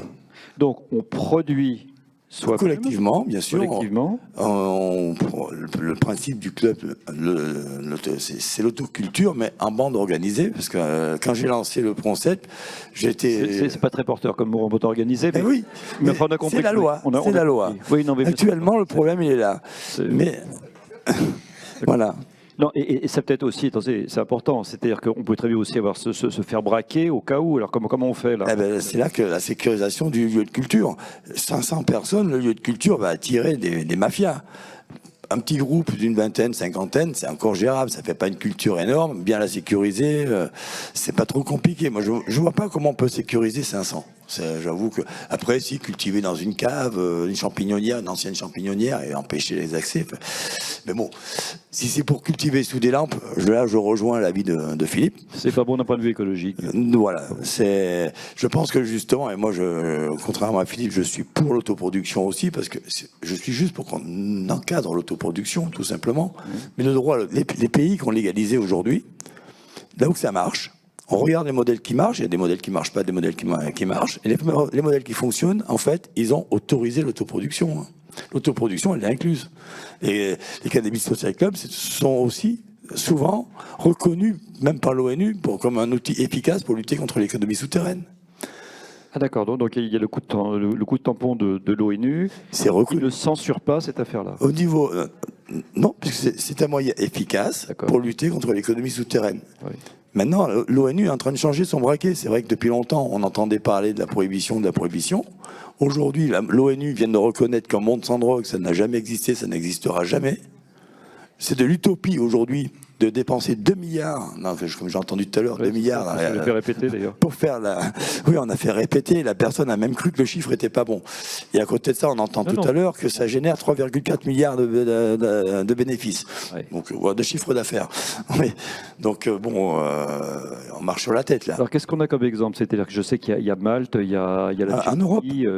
Alors en Europe, on a Malte qui ont mis en place les cannabis social clubs, maintenant c'est officiel. On a la République tchèque qui est sur la voie, l'Allemagne qui a revu son projet, elle a envoyé un grand projet de légalisation à tout va. Vu qu'il n'y a pas encore elle ne se sent pas soutenue par Bruxelles, elle a rétro-pédalé, mais elle y va sur l'expérimentation. Actuellement, il y a 11 villes qui sont candidates pour l'expérimentation en Allemagne, et il y a le modèle des cannabis social club, et il y a l'autoproduction. Et si je vais en Uruguay, qu'est-ce qui se passe? En Uruguay, le cannabis social club, il est inscrit dans la Constitution. Ah, carrément. Carrément. Donc, si c'était contraire aux traités internationaux, comme on nous répond en France, qu'est-ce qu'on attend? Pourquoi l'Uruguay n'est pas bombardé par les Américains? Alors, comment vous voyez, comment vous sentez, vous, donc cette affaire-là, puisqu'on est là pour ouvrir des pistes? Alors, moi, je vais vous donner déjà merci à monsieur le maire, parce que c'est courageux. Je pense qu'aujourd'hui, les personnes qui ne font rien et qui soutiennent la prohibition, c'est pire que du laxisme, c'est un acte criminel. Aujourd'hui, défendre la prohibition, pour moi, c'est criminel. Le témoignage d'Amine à Marseille est là pour le dire. Il est très clair. Aujourd'hui, la prohibition tue. Ça tue, et aujourd'hui, ça tue plus que le cannabis. Et si le cannabis était légalisé, on pourrait améliorer. Alors bon, il faut peut-être se poser les bonnes questions et faire preuve de pragmatisme et de courage, comme a fait monsieur le maire. J'espère que d'autres villes le suivront, et je pense que pour que d'autres villes, pour que le modèle fonctionne, il faut que ce soit un modèle qui soit réplicable dans d'autres villes. Il a ouvert une brèche. Si demain, il y a 500, 1000 communes qui veulent se lancer dans le cannabis municipal club, par exemple, forme de CIC ou association, c'est plus une brèche qu'il y a, c'est la digue de la prohibition, elle saute. C'est voilà. Oui, et puis un jour, on aura ça avec marqué à consommer avec modération, comme on connaît ça aussi. Et ça marche. Non, mais c'est absolument intéressant. Et une fois de plus, c'est pas une question d'étiquette politique. Vous regardez Reims, vous regardez Châteauroux, vous regardez Charleville-Mézières, c'est dirigé par des maires qui sont LR et qui se posent aussi les questions. Donc c'est important à répéter ça, parce que c'est encore embryonnaire cette affaire-là. Mais je veux dire que c'est quand même aussi un peu transcourant. Je veux dire que les emmerdements, on les a partout. On les a dans toutes les villes, on les a dans toutes les communes. Et donc effectivement, ça vous pourrit une cité. Donc c'est ça aussi, ça pourrit une cité, ça pourrit des vies, on l'a très bien entendu avec Amine tout à l'heure. Voilà, donc c'est tout ça, c'est pour ça que c'est intéressant. Lui, il partait pas sur le domaine médical, il disait, voilà, les maires de toute façon, la punition jusqu'à la fin de leur vie. Bon. Donc c'est tout ça, et c'est intéressant parce que c'est une fois de plus à la croisée du social, à la croisée du médical, à la croisée du politique, à la croisée du juridique, à la croisée du policier, bon, c'est ça. Et donc effectivement, c'est une ouverture. Moi je dis brèche, mais aussi donc ouverture. Alors je vous en prie, donc si vous le souhaitez, c'est le moment. On a ce temps d'échange avec d'ailleurs aussi des intervenants qui étaient là dans la première table ronde. Hein. Ils pourront s'exprimer donc si vous le souhaitez. Donc je vous en prie, on vous passe le micro. Ça a été fabriqué, c'est pour ça. Donc c'est très bien. 1, 2, ok, on y va. Pas de problème. Oui, juste un point. Je vous remercie de tous ces aspects qui ont été évoqués.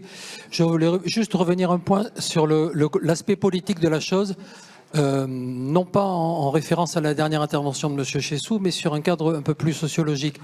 Moi, je fais partie de cette génération qui a fumé joyeusement au concert et ailleurs, mais on se reconnaissait un clin d'œil générationnel pour savoir qui pouvait nous fournir.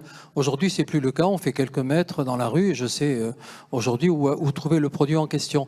Du coup, je m'interroge sur l'espèce de fossé qui se crée entre les politiques et les rodomontades sur toujours plus de lois, toujours plus de restrictions, et le citoyen qui circule dans la rue et qui voit que cette loi est inefficace et joyeusement piétinée et finalement donc ne sert à rien. Est-ce que du coup, c'est pas aussi le politique qui ne sert à rien et qui est cette espèce de gangrène qui ronge notre corps social et qui participe au délitement de notre société, de ce qui fait que nous sommes ensemble? Bien. Montesquieu n'est pas là pour nous répondre, mais ça peut être intéressant. On l'a. Alors, soit on en prend 3 ou 4 en rafale et après vous les prenez. Ça peut être ça la solution, afin de frustrer personne. Je vous en prie. Moi, voilà, c'est noté. Donc effectivement sur le rôle du politique par rapport effectivement à ce que l'on voit, et ce que l'on ne voit plus. Je vous en prie, monsieur. Bonjour. Désolé. Merci à monsieur le maire déjà pour ce débat, et puis merci de me donner le micro. Moi, je voulais revenir sur plusieurs choses, d'ailleurs. Au niveau de l'identification, parce qu'on parle des dealers. Les dealers, pourquoi ils sont dealers, entre guillemets? C'est parce qu'ils s'identifient à quelque chose de, comment dire, du gangster, qui tient plus du gangster. Et au-delà de ça, c'est l'appât du gain qui est là, que ce soit du cannabis, si, d'une certaine façon. Pardon. Il y a quand même ça qui va énormément jouer, quoi. Deuxième chose, c'était, j'avais souligné un truc, vous disiez que... Excusez-moi, je vous inquiétez pas. Déjà sur la poids du gain, de toute façon, Sarah va pouvoir répondre aussi, donc ne vous inquiétez pas. Non, c'est pas grave. Aujourd'hui, c'est assez facile de trouver du cannabis vous parliez des modèles comme Toulouse, il me semble, vous avez cité, de livraison. Aujourd'hui, c'est très très facile de trouver ça sur n'importe quel... Ah, mais vous faites livrer, hein. Ah bah oui, même ici, hein, sans problème. Hein. Et dernière chose, c'est plus par rapport à, comment dire...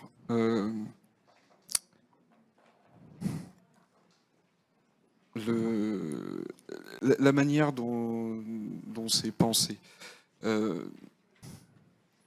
Moi, je pense que, par exemple, l'histoire des salles de shoot, très franchement, ça va pas marcher, quoi. Tout simplement parce que on n'est pas là justement pour se défoncer à l'héroïne, quoi. Moi, je pense que le Cannabis Social Club, comme disait monsieur, paraît beaucoup plus sensé, quoi. Et pareil, la démocratisation d'un système plutôt capitaliste, donc avec un rendement, avec des taxes, comme le modèle français. Voilà. Oui, que ça rentre effectivement dans le système actuel, là-dessus. Désolé, je me perds un peu. Une petite TVA à 20% ou bien à 10%, on verra, hein, l'Assemblée pourra décider de ça. Ok, donc ça nous fait effectivement un certain nombre d'éléments. Je vous en prie, alors si vous avez une autre... voilà, pardon, pardon. Avec plaisir. Oui. 1, 2, allez, même 2. Bonsoir et merci à vous de mettre le sujet sur la table. J'avais une question, ça a été, on en a parlé un petit peu. Je voudrais parler par rapport, si on fait une expérimentation, par rapport au cas des personnes qui sont incarcérées. Comment ça pourrait se passer? Est-ce que ce serait pas grave vis-à-vis d'eux, vu qu'il y a des gens qui sont en prison à cause de ça, qu'il y ait une commune qui fasse cette expérimentation? Comment est-ce qu'on pourrait, d'une manière pas... C'est-à-dire les relâcher? Non, alléger leur peine. Oui, d'accord.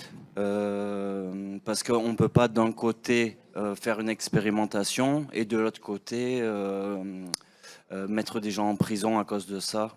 Et ouais, c'est un paradoxe. Ok. Voilà, par rapport à ça. Merci à vous. Qui avait... Voilà. Une question rapide. Le médical, la différence entre le THC et le CBD?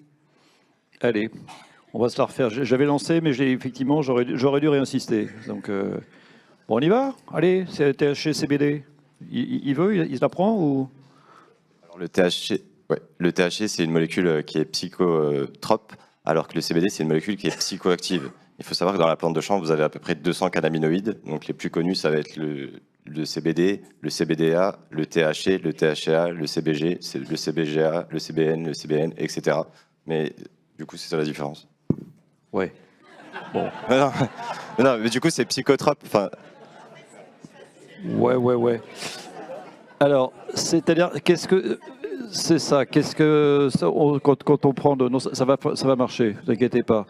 Les conséquences sur mon cortex, sur mon hippocampe et tout ce que vous voulez. Enfin bon, ça va être sur le cerveau. Ça va donner quoi?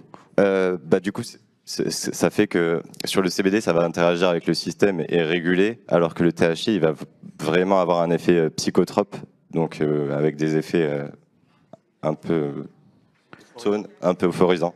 Un peu foireux, oui, d'accord. Okay. Euphorisant. Bon, c'est-à-dire que le CBD, oui, c'est ça.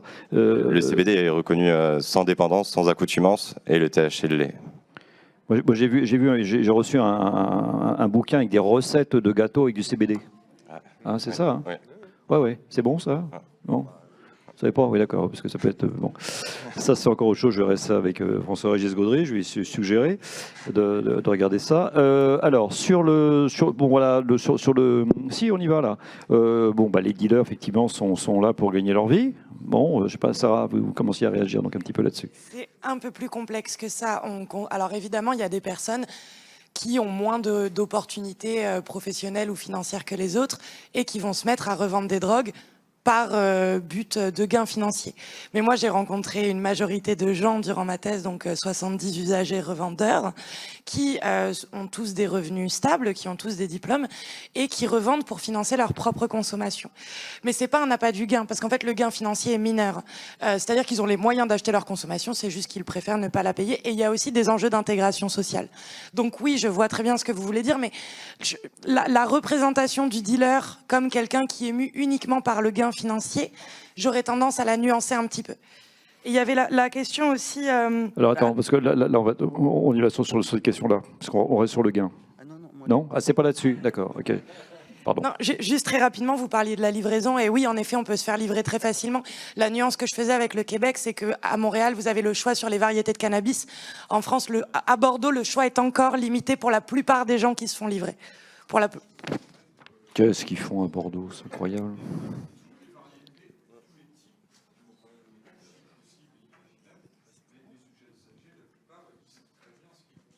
Je vous assure que c'est minoritaire.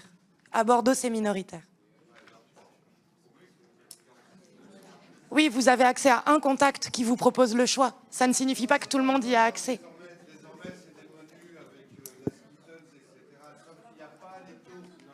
Voilà. Ah, d'accord. Alors, s'il vous plaît, messieurs, les échanges sont enregistrés, donc si vous parlez sans micro, déjà, les gens qui sont derrière vous vous entendent pas, et puis vous ne serez pas enregistrés. Oui, donc pardonnez-nous, de faire passer la parole.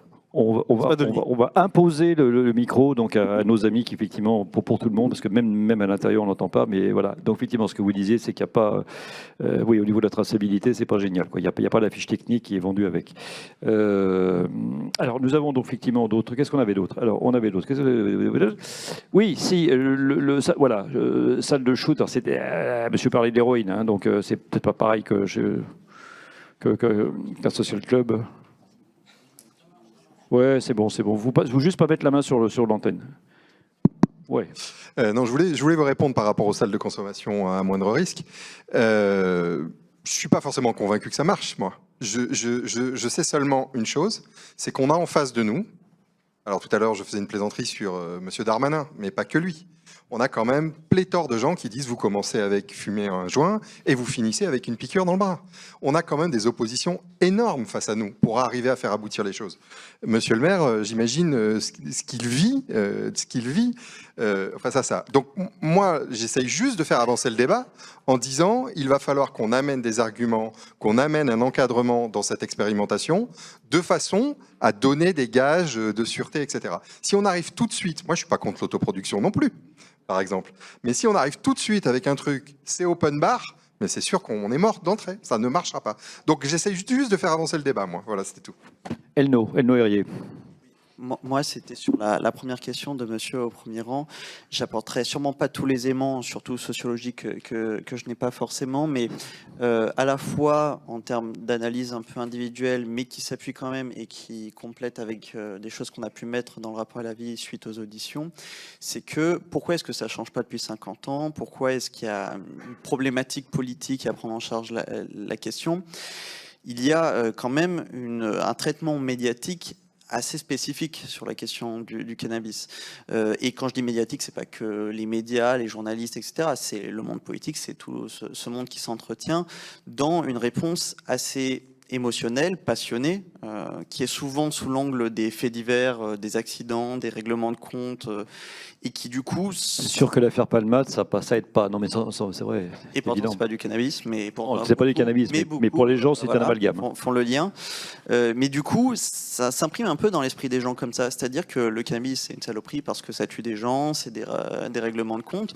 Alors que, bah voilà, quand on va dans les faits, enfin, si à chaque fois les médias et tout le monde, les politiques compris, parler du cannabis, y compris lorsque il n'y a pas des accidents, il n'y a pas des règlements de compte, bah en fait, on verrait que c'est aussi d'autres choses.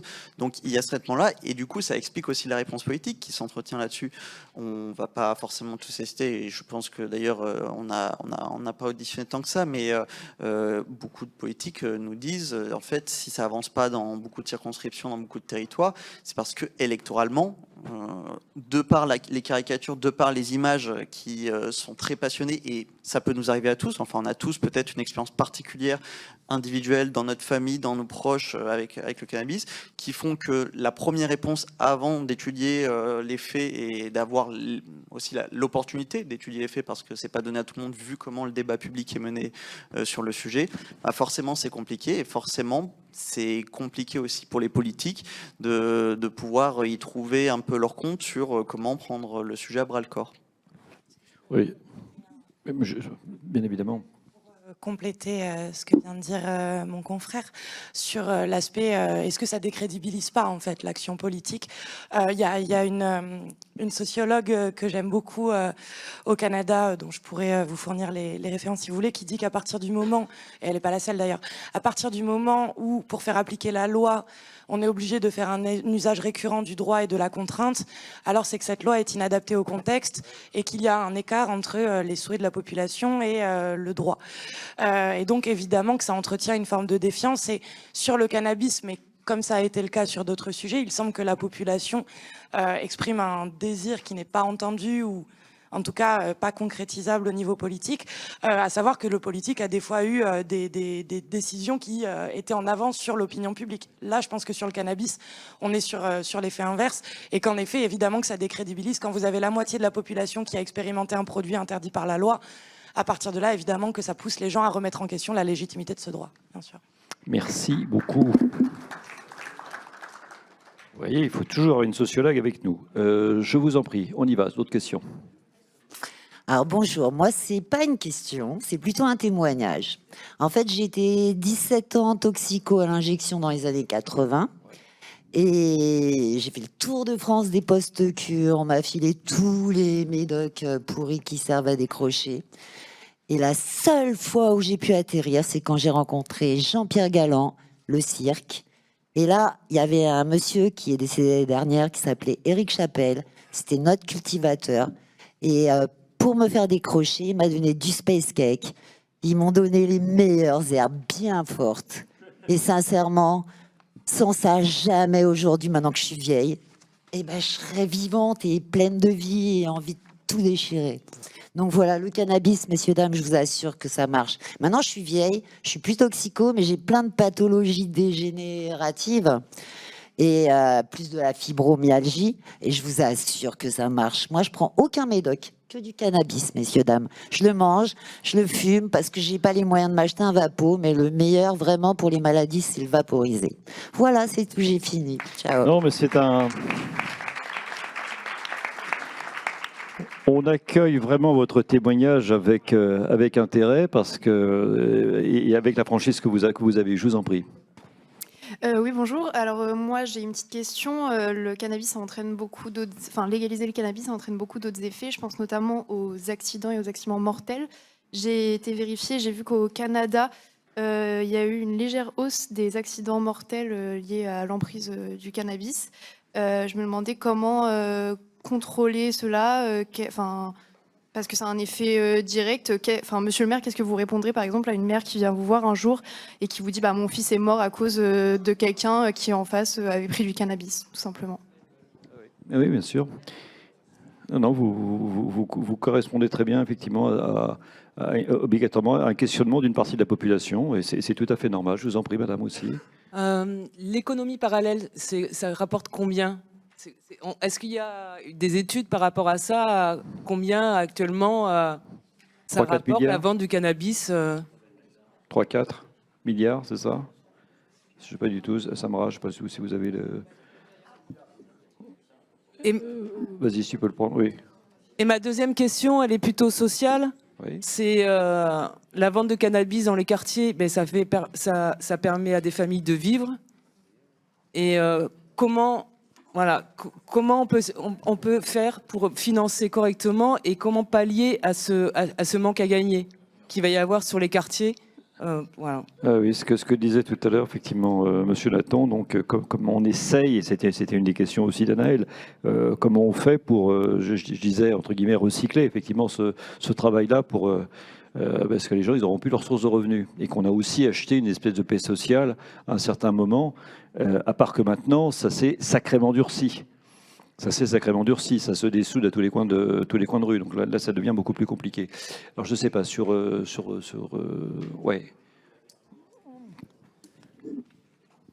Alors juste moi, ce que je voulais apporter comme précision, c'est que samedi dernier, enfin le samedi 10 juin, on était mobilisés devant l'hôtel de ville à Marseille, des mamans qui ont perdu des enfants, des habitants des quartiers qui en ont marre de tout ça et qui se sont levés. Et sur une des banderoles, il y avait marqué le trafic, on n'en vit pas et on n'en veut pas.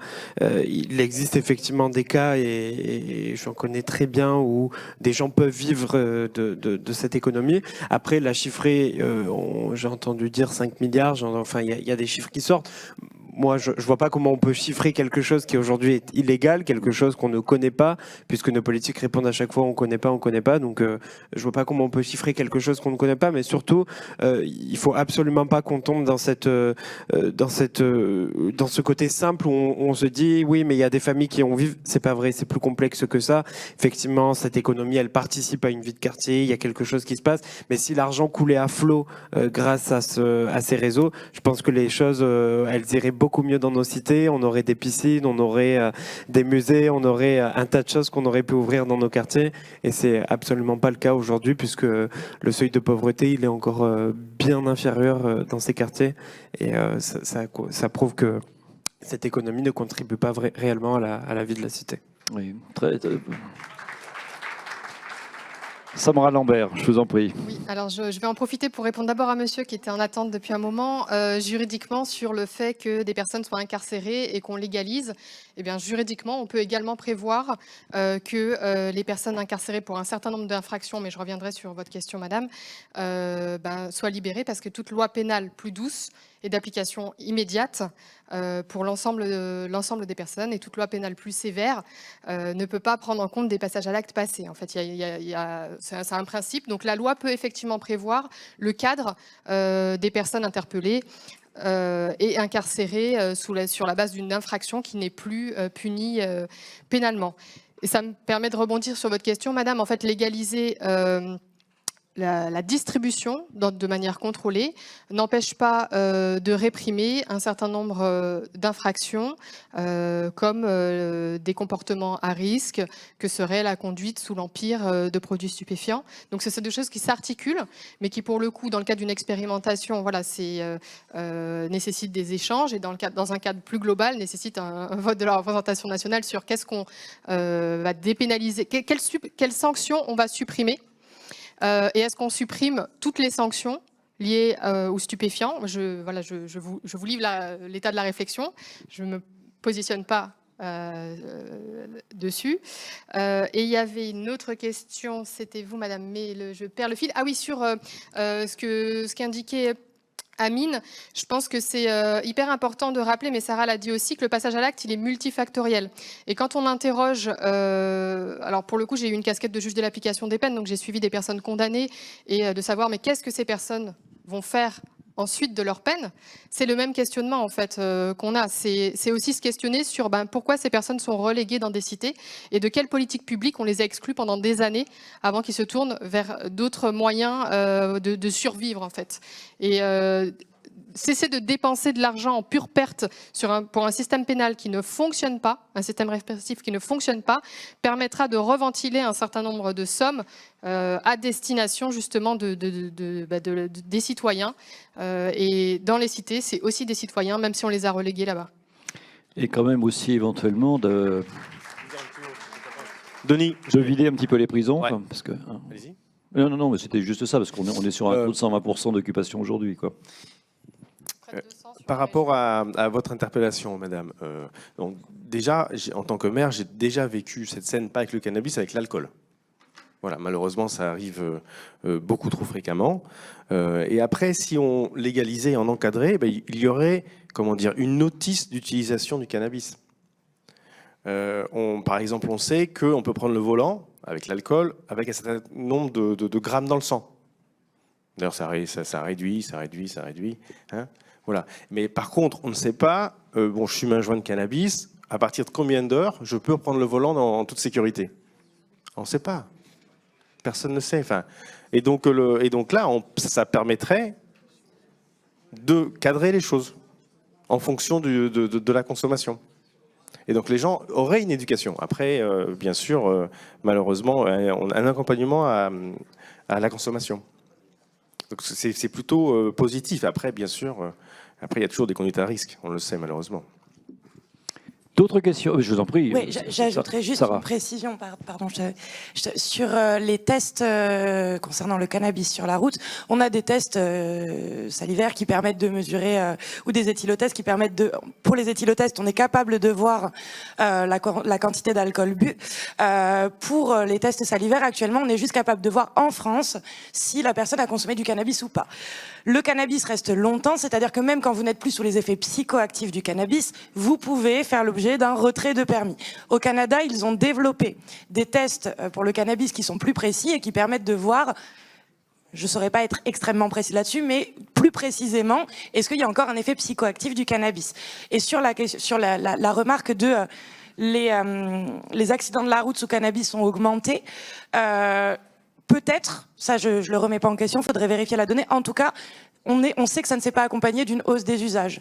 Donc ce que je veux dire, c'est qu'il ne faudrait pas faire un lien trop rapide entre légalisation et augmentation des accidents sur la route, vu qu'il n'y a pas d'augmentation des usages. C'était le point de précision que je voulais apporter. Florent Compin. Oui, pour compléter sur cette question du cannabis au volant, elle est essentielle. On a vraiment identifié dans notre avis cette question-là, pareil sur la question de l'économie des cités. Donc d'ailleurs, je précise, parce qu'on me l'a dit, et vu qu'on a fait l'erreur stratégique de ne pas ramener une pile d'avis imprimés ici, il est téléchargeable sur le site internet du CESE. Donc on aborde tous ces points-là dans le détail. Mais pour revenir sur la question du cannabis au volant, il y a un point qui est extrêmement important à comprendre. Donc là, pour le coup, on a compilé beaucoup d'informations sur le sujet, et ceux qui ont fait le plus gros travail, c'est l'équivalent européen de l'OFDT, donc l'Observatoire français des drogues et des toxicomanies, c'est l'Observatoire européen des drogues et des toxicomanies, donc qui formule les préconisations aux directions des États pour qu'ils mettent en place des réglementations et des législations sur le sujet, et qui ont donc compilé l'intégralité de la recherche scientifique sur le sujet. Le surrisque lié à l'usage de cannabis au volant est de 1,5 à 2. Donc c'est important, et effectivement on ne va pas conseiller une conduite sous emprise de produits stupéfiants, et ça c'est très très clair. Maintenant il faut savoir que par exemple ce qu'on considère comme étant un seuil acceptable pour un médicament et son homologation et le fait qu'on ait le droit de conduire en ayant consommé ce médicament, c'est 2,5. Donc on estime qu'à 2,5, c'est-à-dire largement au-delà des pires des effets cannabiques, on vous dit non, vous avez le droit de conduire avec un médicament, vous n'avez pas le droit de conduire avec du cannabis. Par contre, on va imputer la responsabilité d'un accident de la route au cannabis, même si vous avez consommé plusieurs jours avant. Donc, en fait, si vous avez une maman qui se retrouve et on lui dit oui, effectivement, il y avait des traces de cannabis dans le sang, donc c'est le cannabis qui a causé l'accident de la route, mais en fait, ce lien qui est fait de manière systématique et totalement réductrice est faux. Ça, on ne peut pas le dire. Donc, évidemment, il y a des cas où ça pourrait être dans cette situation-là et dans quelques cas. Maintenant, globalement, on ne peut pas non plus lier ça. Et là, il y a une véritable injustice parce que pour le coup, et depuis qu'en plus, nous, on a commencé à travailler sur le cannabis, je reçois un petit paquet de coups de fil de gens qui se retrouvent dans des situations de ce type-là, qui d'un coup cherchent des solutions et des réponses.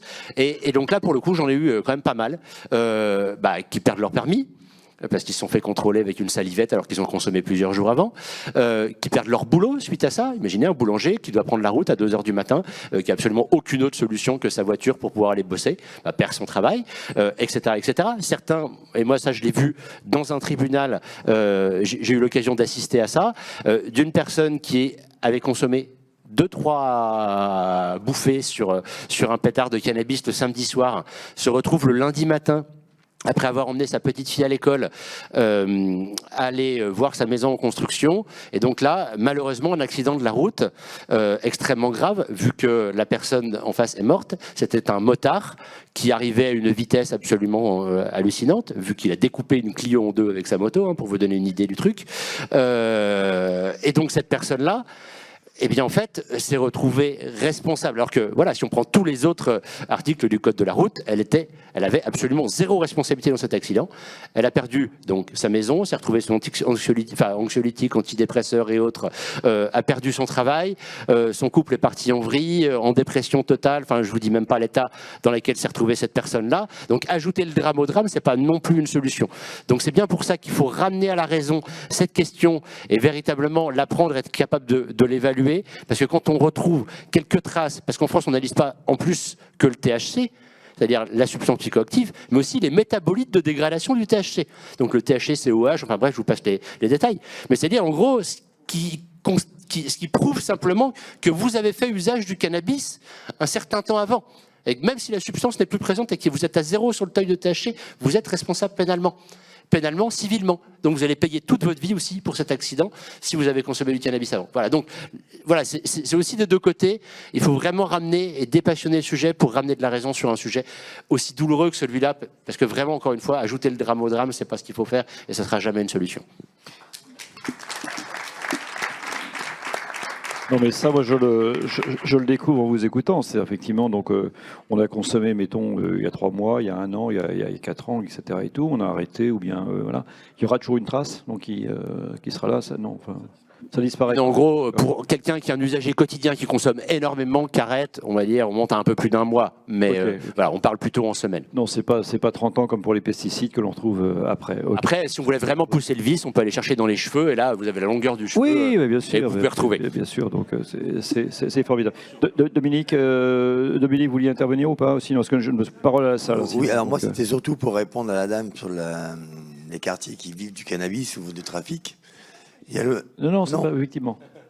C'est vrai, mais il y a des quartiers où vous souleviez le fait qu'il y avait des gens qui ça faisait vivre des pans dans les quartiers, c'est ça, non?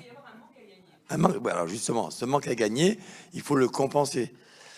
Les États-Unis, ils ont les gens qui avaient des casiers, ils sont dans une, enfin pas tous les États, mais l'État de New York par exemple, ils sont dans une politique de réparation des méfaits de la prohibition. Et qu'est-ce qu'ils font là-bas? Ils réintègrent les gens sur leur CV, quand on a abordé tout à l'heure. Mais s'ils ont eu des condamnations, ou souvent ces gens-là, ils ont déjà des condamnations, parce que bon, en France, c'est difficile d'être dans les quartiers, de ne pas avoir un petit casier pour une histoire de trafic, tout ça. De toute façon, ça fait dans la politique du chiffre, on sait très bien que c'est utile. Donc, il y a beaucoup de personnes qui ont un casier. Le jour où c'est légalisé, ces personnes, elles peuvent, enfin, si c'est fait intelligemment, comme aux États-Unis, la réparation fait qu'ils intègrent le marché légal. Et du coup, et puis contrairement à ce que j'ai pu entendre, j'ai entendu le ministre de la Justice, Dupond-Moretti, ironiser sur ça sur une radio concurrente. Et il avait ironisé en disant, vous croyez que les gens vont le faire, on n'est pas, c'est pas un monde de bisounours. Mais si, ça marche. Ailleurs, ça marche. Alors, lui, il extrapole, alors qu'on sait que ça marche, mais il extrapole que ça marche pas, mais c'est faux, ça peut marcher. Et si on répare les dégâts de la prohibition, ça comprend justement réintégrer ces gens qui en vivent d'une manière illégale et ils seront enchantés d'en vivre légalement. Et moi, ça me paraît essentiel. Mais moi aussi. Tout à fait, merci. Merci à vous, madame. Merci beaucoup, Dominique. Je vous en prie, on y va. Oui, bonjour. Alors moi, ma question, enfin j'en avais deux en fait. Je me posais la question déjà, est-ce que d'un point de vue juridique, on se décrédibilise pas un peu en disant que le cannabis est illégal, alors que sous certaines de ses formes, il est totalement légal, d'après ce que j'ai compris au niveau du CBD, le chanvre textile, enfin que ce soit le chanvre industriel, je veux dire, utilisé pour quel que soit l'usage, mais bon... En tout cas, donc il y a une partie du cannabis qui semble être déjà légale. Donc, est-ce que on risque pas de rentrer justement dans une fausse demande si on sollicite la justice sur une autorisation de légaliser quelque chose qui l'est déjà? Enfin bon, ça c'était une question que je me posais. Et l'autre question, ça concerne plus les semences. Alors là, je rejoins un petit peu le côté écologiste peut-être de la mairie de Bègles, parce qu'il y a eu un débat sur les semences paysannes qui était assez intensif ces dernières années. Et justement, là, j'ai l'impression que pareil, on oublie un petit peu les variétés endémiques, par exemple, je sais pas moi, aux Antilles, à Tahiti, à La Réunion, enfin tous les dom-toms ont leurs espèces de cannabis qui sont bien définis à la base, même si il y a beaucoup d'hybrides qui rentrent et que effectivement ça pervertit un petit peu tout ça. Mais est-ce que justement il n'y a pas une obligation en même temps que la légalisation de préservation du patrimoine culturel à ce niveau-là et de faire attention justement à ce qu'on a comme produit, par exemple en CBD, puisque à ce qui paraît il y a quand même de l'hexane qui est utilisé pour l'extraction, puisqu'on parlait d'extraction tout à l'heure. Donc je voulais savoir ce que vous en pensiez d'un point de vue écologiste justement. Bon, amis des semences paysannes, ok, je les note, on y va aussi. Bonsoir. Bonsoir à vous. Alors moi, je voudrais revenir sur la prévention. Je m'occupe de très jeunes enfants et je crois qu'il faut vraiment partir de la base et faire comprendre aux enfants qu'il y a peut-être d'autres choses à faire dans la vie que de se tourner systématiquement vers le cannabis, et qu'il y a peut-être à développer des activités à l'école, parce que tout le monde y aura droit du coup, comme le sport. C'est scandaleux de voir le peu d'activité physique que l'on propose aux enfants, alors qu'on sait quand même que le sport amène au niveau du cerveau un bien-être qui peut être essentiel. Alors non seulement en amont, mais aussi en aval, parce que pour des gens qui veulent décrocher, il n'y a rien de tel que le sport. Le sport et les activités culturelles. Je crois que ça, il faudrait insister là-dessus pour que les gouvernements se suivent et se succèdent et personne ne fait ça. Et vraiment, je m'occupe de très jeunes enfants et je peux vous dire que la base, elle est là, quoi. S'occuper de soi, savoir pourquoi à un moment donné dans la vie, on se tourne vers ces substances, alors qu'en fait, il y a plein d'autres moyens de profiter de la vie et d'être bien dans sa peau sans faire appel, voilà, et que ça n'empêche pas, si vraiment on veut se faire plaisir, qu'on on peut boire un bon verre de vin, et peut-être que de temps en temps, moi je ne sais pas parce que j'ai jamais consommé. En revanche, je pratique beaucoup le sport et je crois que là il y a vraiment des pistes à suivre aussi, vraiment pour les enfants. Il faut penser à eux. Vraiment. Merci beaucoup, madame. Vraiment, mais merci beaucoup. Bien sûr qu'il n'y a aucune obligation de fumer quoi que ce soit. On est bien d'accord. Une autre, on y va. Alors, monsieur, vous avez le OK. Et il y a un micro. OK, je vous en prie, madame. Oui, c'est ça. Je vous en prie, madame. Moi, je voulais juste vous demander par rapport à la mise en place concrète en fait sur le territoire de Bègles, ce que vous allez donner typiquement comme consigne sur par rapport à la responsabilité routière, par exemple, aux usagers, parce que si, comme vous le dites, plusieurs mois plus tard, ils peuvent avoir une infraction, comment est-ce qu'on fait ça? On leur interdit de conduire, on leur demande de ne pas conduire du tout? Concrètement, comment on fait? Parfait. Et puis une petite dernière avant que... Ça y est. À ce moment-là, on y va. Moi, je veux bien vous proposer deux Où êtes-vous? Je ne vois pas. Je suis juste devant vous. Pardon, je cherchais mon hauteur. Vous êtes là, pardon. Non, c'est pas l'effet de cannabis. J'ai jamais fumé, moi. J'ai pas le clou, ça, un pétard, sans déconner. Vous devriez non, mais c'est vrai. Mais non, moi j'ai commencé à faire du vélo, si vous voulez, je continue depuis l'âge de 13 ans, donc je ne suis jamais tombé là-dedans. Vous avez suivi les indications. Mais c'est pas grave, hein, vraiment, j'ai aucun jugement par rapport à ça. Vraiment, bon, je vous en prie. Je voudrais savoir si ont été interrogés parmi les personnes qui ont réfléchi à toutes ces questions qui nous réunissent ce soir, si vous aviez interrogé les associations comme Narcotiques Anonymes ou Alcooliques Anonymes, pour avoir leur avis sur la façon dont ils reçoivent les gens qui sont des consommateurs et qui sont devenus des personnes addictives à certains produits. L'addiction n'est pas forcément... ce qui fait l'addiction, c'est pas forcément le produit, mais en l'occurrence, le cannabis peut rendre des gens addicts. Ensuite, dans tous les acteurs que vous avez cités, je voudrais apporter à la fois un témoignage rapide et vous poser la question. Il me semble que vous avez oublié un acteur, et je suis l'un d'eux, c'est-à-dire je suis le codépendant. C'est-à-dire que dans toutes les discussions qu'on a autour du cannabis, il y a aussi des gens comme moi qui sont codépendants de gens qui sont utilisateurs de ces produits et dont on ne parle jamais. Et nous sommes des accompagnants H24 des utilisateurs et nous avons beaucoup de choses à dire. Et parmi celles-là, nous sommes aussi dans la prévention, c'est-à-dire que c'est nous, quand un des parents est consommateur, qui sommes ceux qui font de la prévention parce qu'ils ont des enfants, parce que leurs enfants ont des amis, que les amis viennent à la maison et que les amis sont quelquefois témoins et posent des questions. Donc je voudrais qu'il soit pensé à ces personnes qui sont des acteurs aussi de la consommation du cannabis. Merci beaucoup. Alors, on a effectivement pas mal de choses. Sur le juridique, où là, ça va être très très différent. Effectivement, monsieur, vous parliez du champ. C'est évident que le champ, vous pouvez très bien isoler votre maison avec. Et puis, effectivement, il y a d'autres parties qui vont être illégales. Bon, qu'est-ce que l'on peut dire? C'est quand même bien balisé. Enfin, c'est quand même relativement balisé, j'imagine, sur cet aspect-là. Donc, monsieur disait effectivement que sur le même produit, le champ pouvait être effectivement illégal à certains moments, et puis à d'autres moments, donc il peut être légal. Donc voilà, il y avait une espèce de confusion par rapport à ça. Enfin bon, c'est quand même. Alors peut-être qu'il est question de variété, oui, je ne sais pas ça. Oui, ça va être une question de variété et de taux de THC. Et en fait, comme on peut le voir dans les médias, ça a été autorisé, puis interdit, puis réautorisé. En fait, la France, à la base, n'était pas pour. C'est juste que dans l'Union européenne, les pays l'autorisent, et donc elle a été contrainte de l'autoriser. Donc ça a été vraiment la loi européenne qui l'a favorisé. Les semences paysannes, on y va. Ça aussi, vous avez envie de l'apprendre là ou... C'était quoi la question ? Semences paysannes. Semences paysannes. Oui. Florent. Ah, moi je me réjouis de cette question sur les semences parce qu'elle est véritablement essentielle.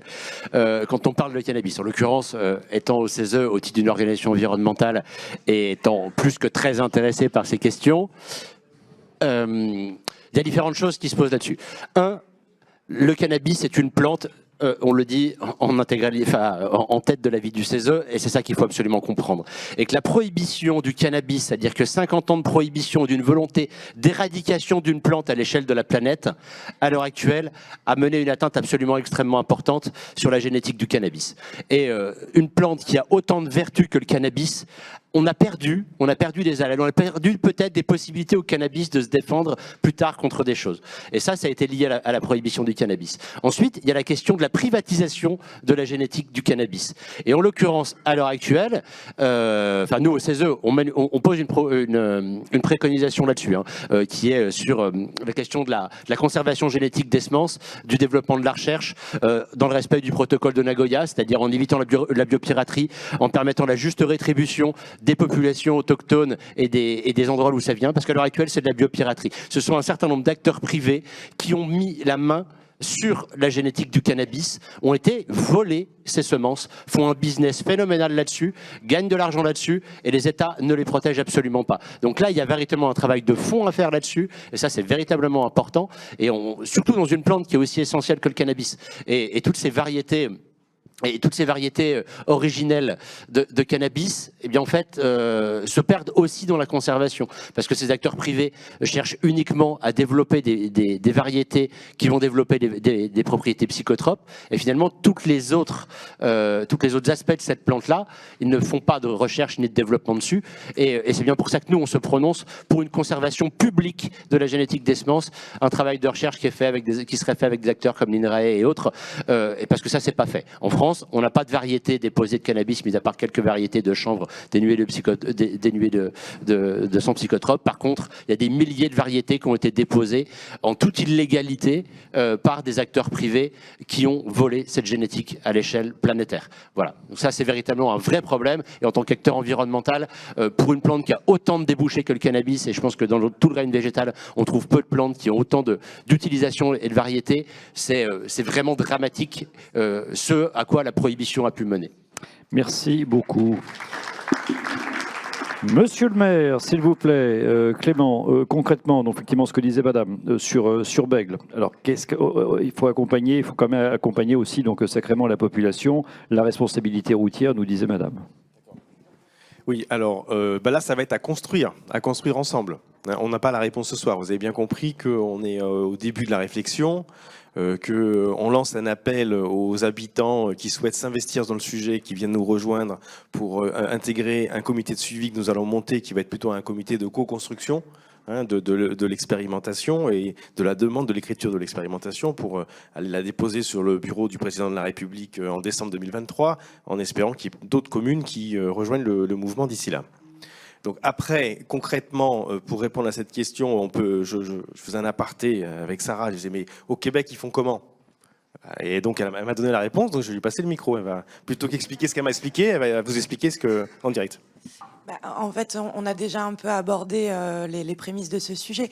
Au Canada, le fait de conduire sous un certain niveau de cannabis est une infraction routière qui peut avoir des conséquences similaires à ce qui se passe en France, sauf qu'au Canada, ils ont mis de l'argent, ils ont investi pour développer des tests plus précis qui n'ont pas les mêmes écueils que ceux qui ont été évoqués.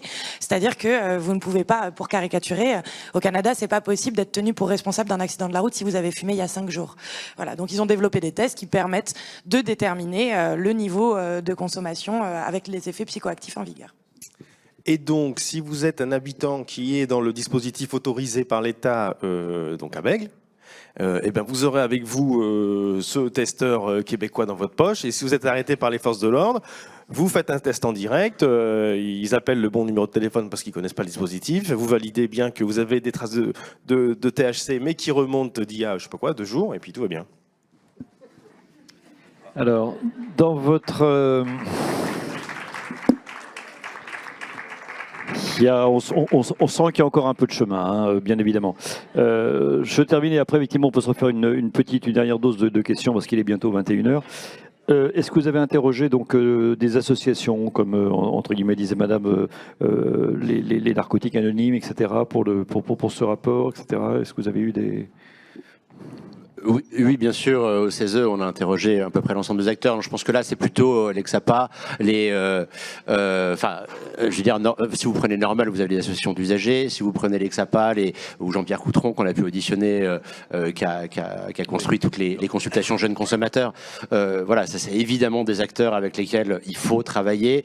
De la même manière sur, encore une fois, je vous invite à télécharger l'avis, mais sur la question des personnes codépendantes, on l'a aussi abordé, parce que d'ailleurs, dans les chiffres qui augmentent en France, les intoxications de très jeunes enfants liées à du cannabis qui traîne, c'est des choses qui sont en augmentation. Donc on pose même des recommandations sur le fait qu'il faut développer des choses, notamment des emballages sécurisés, et permettre aussi à des usagers et des usagères de pouvoir stocker correctement leur cannabis et que ce ne soit pas accessible à tout va.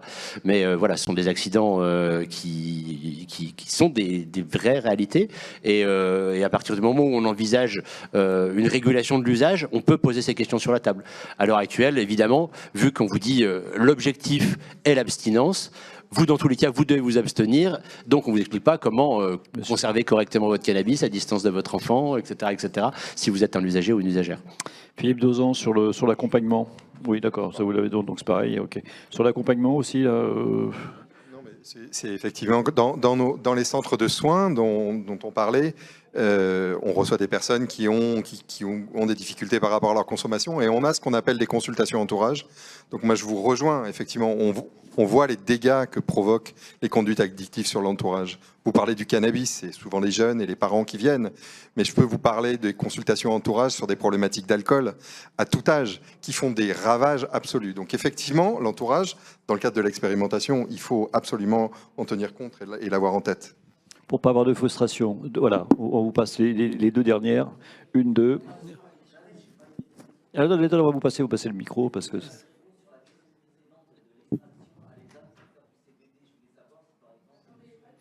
Alors, question sur les... J'avais posé une question pour savoir si l'extraction dont parlait le monsieur tout à l'heure pour sa création de plantes CBD était faite avec de l'hexane. Alors nous, c'est pas fait avec de l'hexane, c'est fait avec du CO2. D'accord, ok, voilà, d'accord.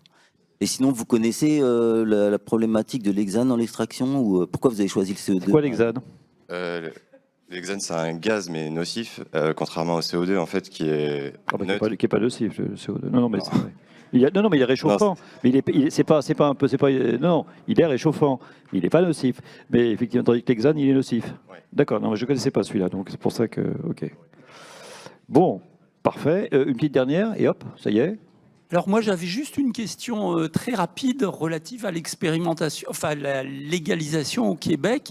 Quels étaient les effets de la légalisation sur la consommation des jeunes de moins de 21 ans et quels étaient leurs circuits de fourniture? Est-ce que vous avez noté une évolution conséquente? Est-ce que les jeunes envoient leurs grands frères au magasin pour se fournir ou est-ce qu'ils continuent à passer par des circuits parallèles?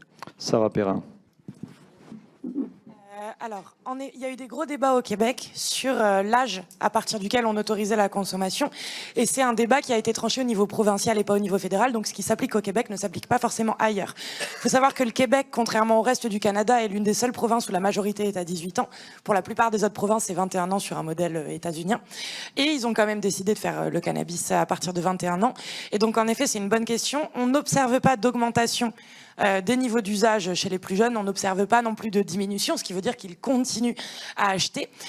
Et on n'a pas encore de données, mais en effet, il est fort probable qu'il y ait du recours au marché noir, mais qu'il y ait aussi du recours au placard des parents, à la trousse à rouler du grand frère, voire où on va demander au grand frère d'aller chercher du cannabis. Et il y a déjà des témoignages de proches qui disent « je préfère aller acheter du cannabis pour mon petit frère de 18 ans à la SQDC plutôt que de le laisser s'approvisionner sur le marché noir ».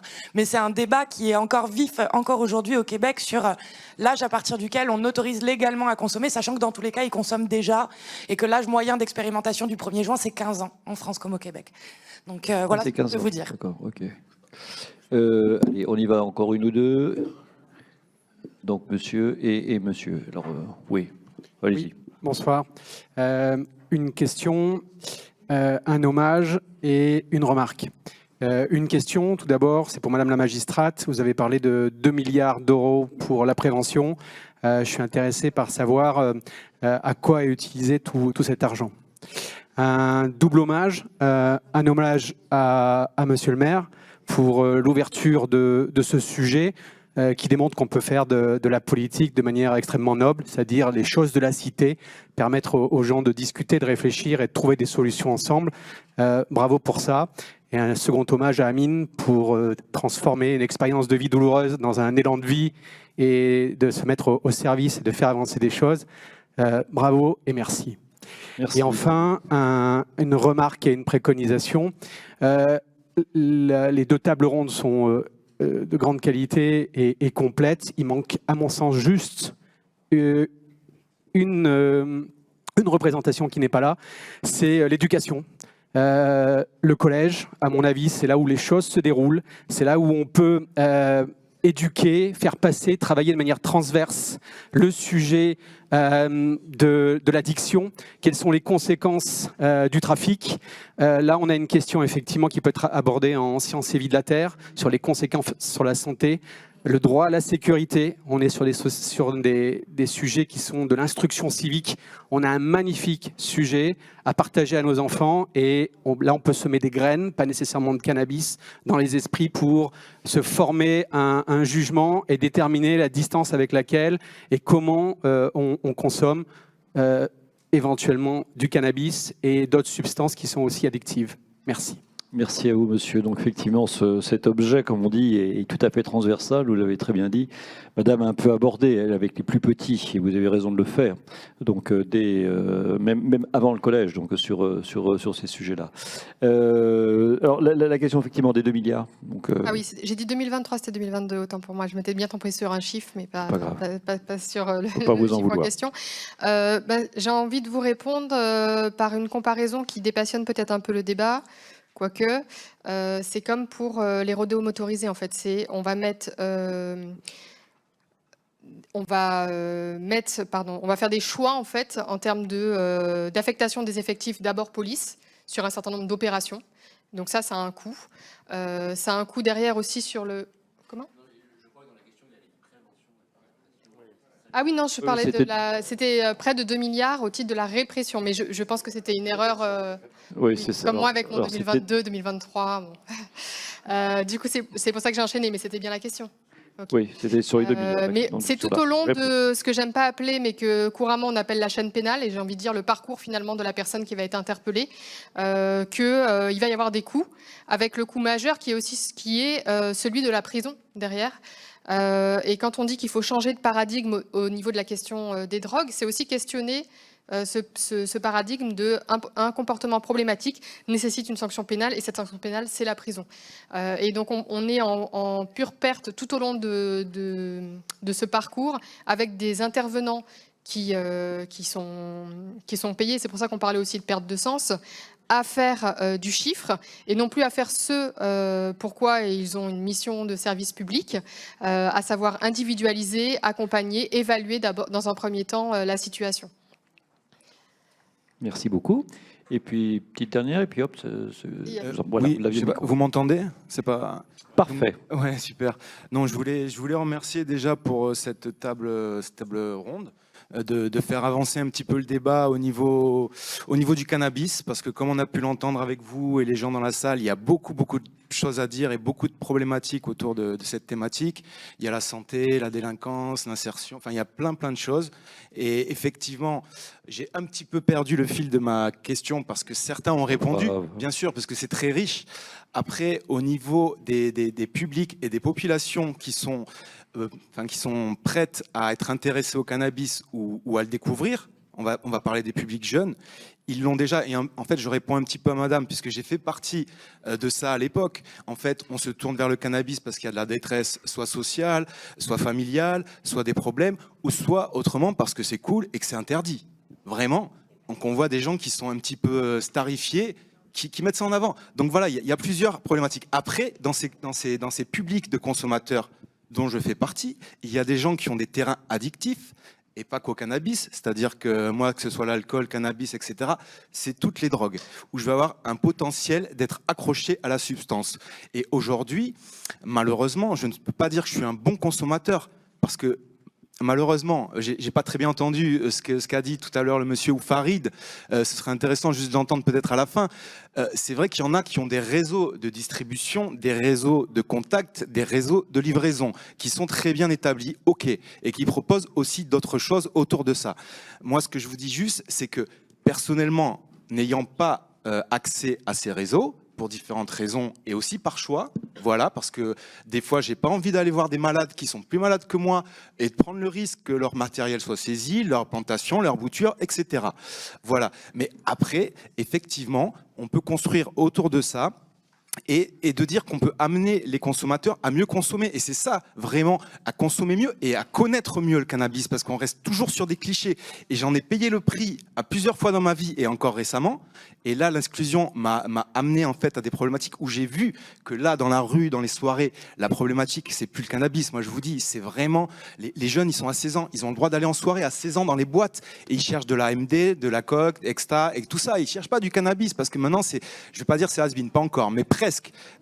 Et la question inquiétante avec le cannabis, je la souligne juste, c'est que depuis l'an dernier, depuis les 2 dernières années, d'un côté, la qualité est montée, mais c'est qualité qui est montée au niveau du taux de THC. Le taux de THC, c'est une chose, mais quand on va sur des taux élevés, le taux de CBD de l'autre côté peut équilibrer, c'est-à-dire cette défense entre guillemets, c'est-à-dire des variétés équilibrées, voilà, en CBD, en THC, ça peut être plutôt cool, pour pas ne dire que c'est positif. Non, ça peut être mieux contrôlé.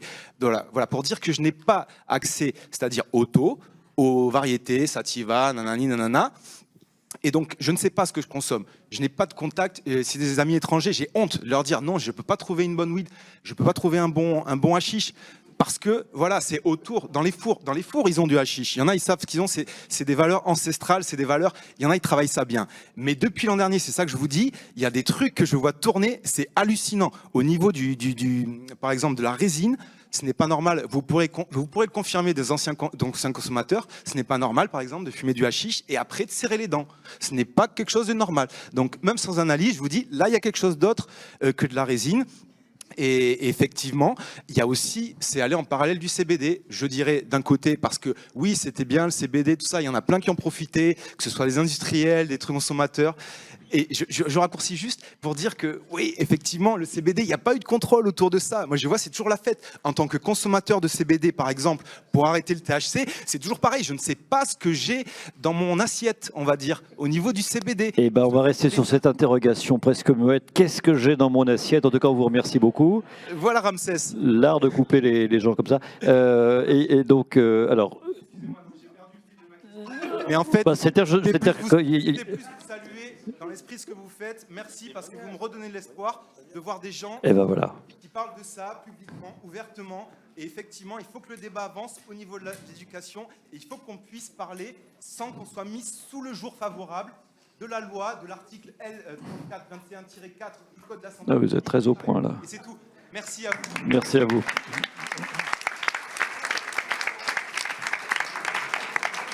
Est-ce que Monsieur le maire a envie de donner un tout petit mot?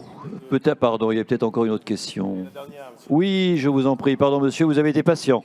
Oui, je vous remercie, monsieur le maire et tous. Là, en effet, c'est vraiment très puissant de vivre cette réunion. Je voudrais juste vous rappeler alors que l'ONU, donc l'OMS, a conduit pour la première fois une revue scientifique sur les cannabinoïdes. Donc c'était, tout à l'heure le docteur le rappelait, mais la Convention unique a classé le cannabis comme un stupéfiant sans vraiment savoir ce que c'est. Donc ce petit livre que j'ai là, on peut aussi le télécharger sur Internet, mais c'est des travaux conduits par un groupe d'experts internationaux et ça a mené par exemple à dire que le CBD ne pouvait pas être considéré comme un stupéfiant parce qu'il ne répond à aucun des critères de la classification. Ça a amené aussi à la déclassification du THC et c'est aussi pour ça qu'aujourd'hui il y a un certain nombre d'États qui à la fois ouvre l'accès au cannabis à des fins médicales, ce qui aurait dû être déjà le cas depuis longtemps, ou essaye de tirer profit de cette manne. Je voudrais rappeler qu'il y a aussi ce rapport qui a été présenté aux Nations Unies et qui concerne le cannabis et le développement durable, et ça répond un peu à la question du monsieur là-haut qui avait l'air d'être très spécialiste des variétés endémiques, mais c'est vrai que ici, même si un jour on arrive à développer la bordelaise pour faire plaisir à tout le monde, avec la bordelaise, on pourra aussi isoler des maisons, on pourra aussi construire des routes et des bâtiments qui seront plus écologiques que ceux qu'on fait aujourd'hui. Juste pour vous dire que donc les Nations Unies s'intéressent vraiment au sujet et ils ont creusé le sujet de manière très sérieuse puisque ici ce rapport international que vous pouvez aussi télécharger a été présenté l'année dernière. Il regroupe les travaux d'experts. C'est un peu le GIEC du cannabis, ce rapport. D'accord ? C'est en gros tout ce qu'on peut faire avec le cannabis pour améliorer, là, on comprend. Améliorer la situation en sachant qu'on veut atteindre les objectifs de développement durable et que grosso modo, on les atteindra plus facilement si on légalise le cannabis. Et enfin, dernier rapport. Non mais c'est important parce qu'il faut faire circuler l'information. Vous avez droit à 4, allez, on y va. Non mais ce rapport est important, il a été, c'est une thèse défendue par un jeune Français qui a migré en Espagne pour pouvoir continuer à vivre normalement, on va dire. Mais ce rapport, en fait, il a décortiqué les traités internationaux, toutes les thèses, et en gros, on peut légaliser et réguler le cannabis demain. Il suffit d'avoir la volonté politique, c'est pas les conventions internationales qui bloquent, il suffit de savoir juste les lire et de ne pas oublier de lire 7 mots. 7 mots, uniquement 7 mots, qui disent qu'en gros, les conventions internationales ne sont là que pour contrôler l'usage médical et scientifique et à des fins scientifiques, et au-delà, donc les fins industrielles, la consommation des adultes, tout ça, ça ne concerne pas les conventions internationales. Merci. Grand merci à vous, cher monsieur. Sarah Perrin, vous aurez encore de la nouvelle lecture. Je sais que vous en avez déjà eu pas mal en tant que thésarde, mais enfin là, vous en aurez peut-être davantage. Et grâce à monsieur, on ne pourra plus dire que nous faisons chambre à part. C'est très amusant. Il fallait la faire, donc on n'en parle plus. Un tout petit, peut-être un tout petit mot, allez, de fin, enfin voilà, comme ça. Écoutez, donc je tiens vraiment à remercier l'ensemble des participants aux 2 tables rondes. Voilà, un grand merci pour venir ici à Bègles, pour commencer à travailler ensemble sur cette expérimentation locale de la légalisation encadrée de l'usage du cannabis. Remercier bien sûr nos 2 animateurs, Denis et Anaël. Merci beaucoup à elle et à lui. Merci beaucoup. Et puis je tiens aussi à remercier le cabinet du maire, hein, qui a beaucoup travaillé pour organiser cette table ronde, la tribune et tout le reste. Voilà, donc Jérémy, Laura, Suzanne et Jules, qui malheureusement est souffrant, qui ne peut pas être là avec nous. Donc voilà, merci beaucoup à toutes et à tous. Et bonne soirée à tous. Et puis, je renouvelle l'appel à participation au comité de suivi de co-construction. Voilà, sur le site internet de la ville, vous aurez toutes les informations. Merci.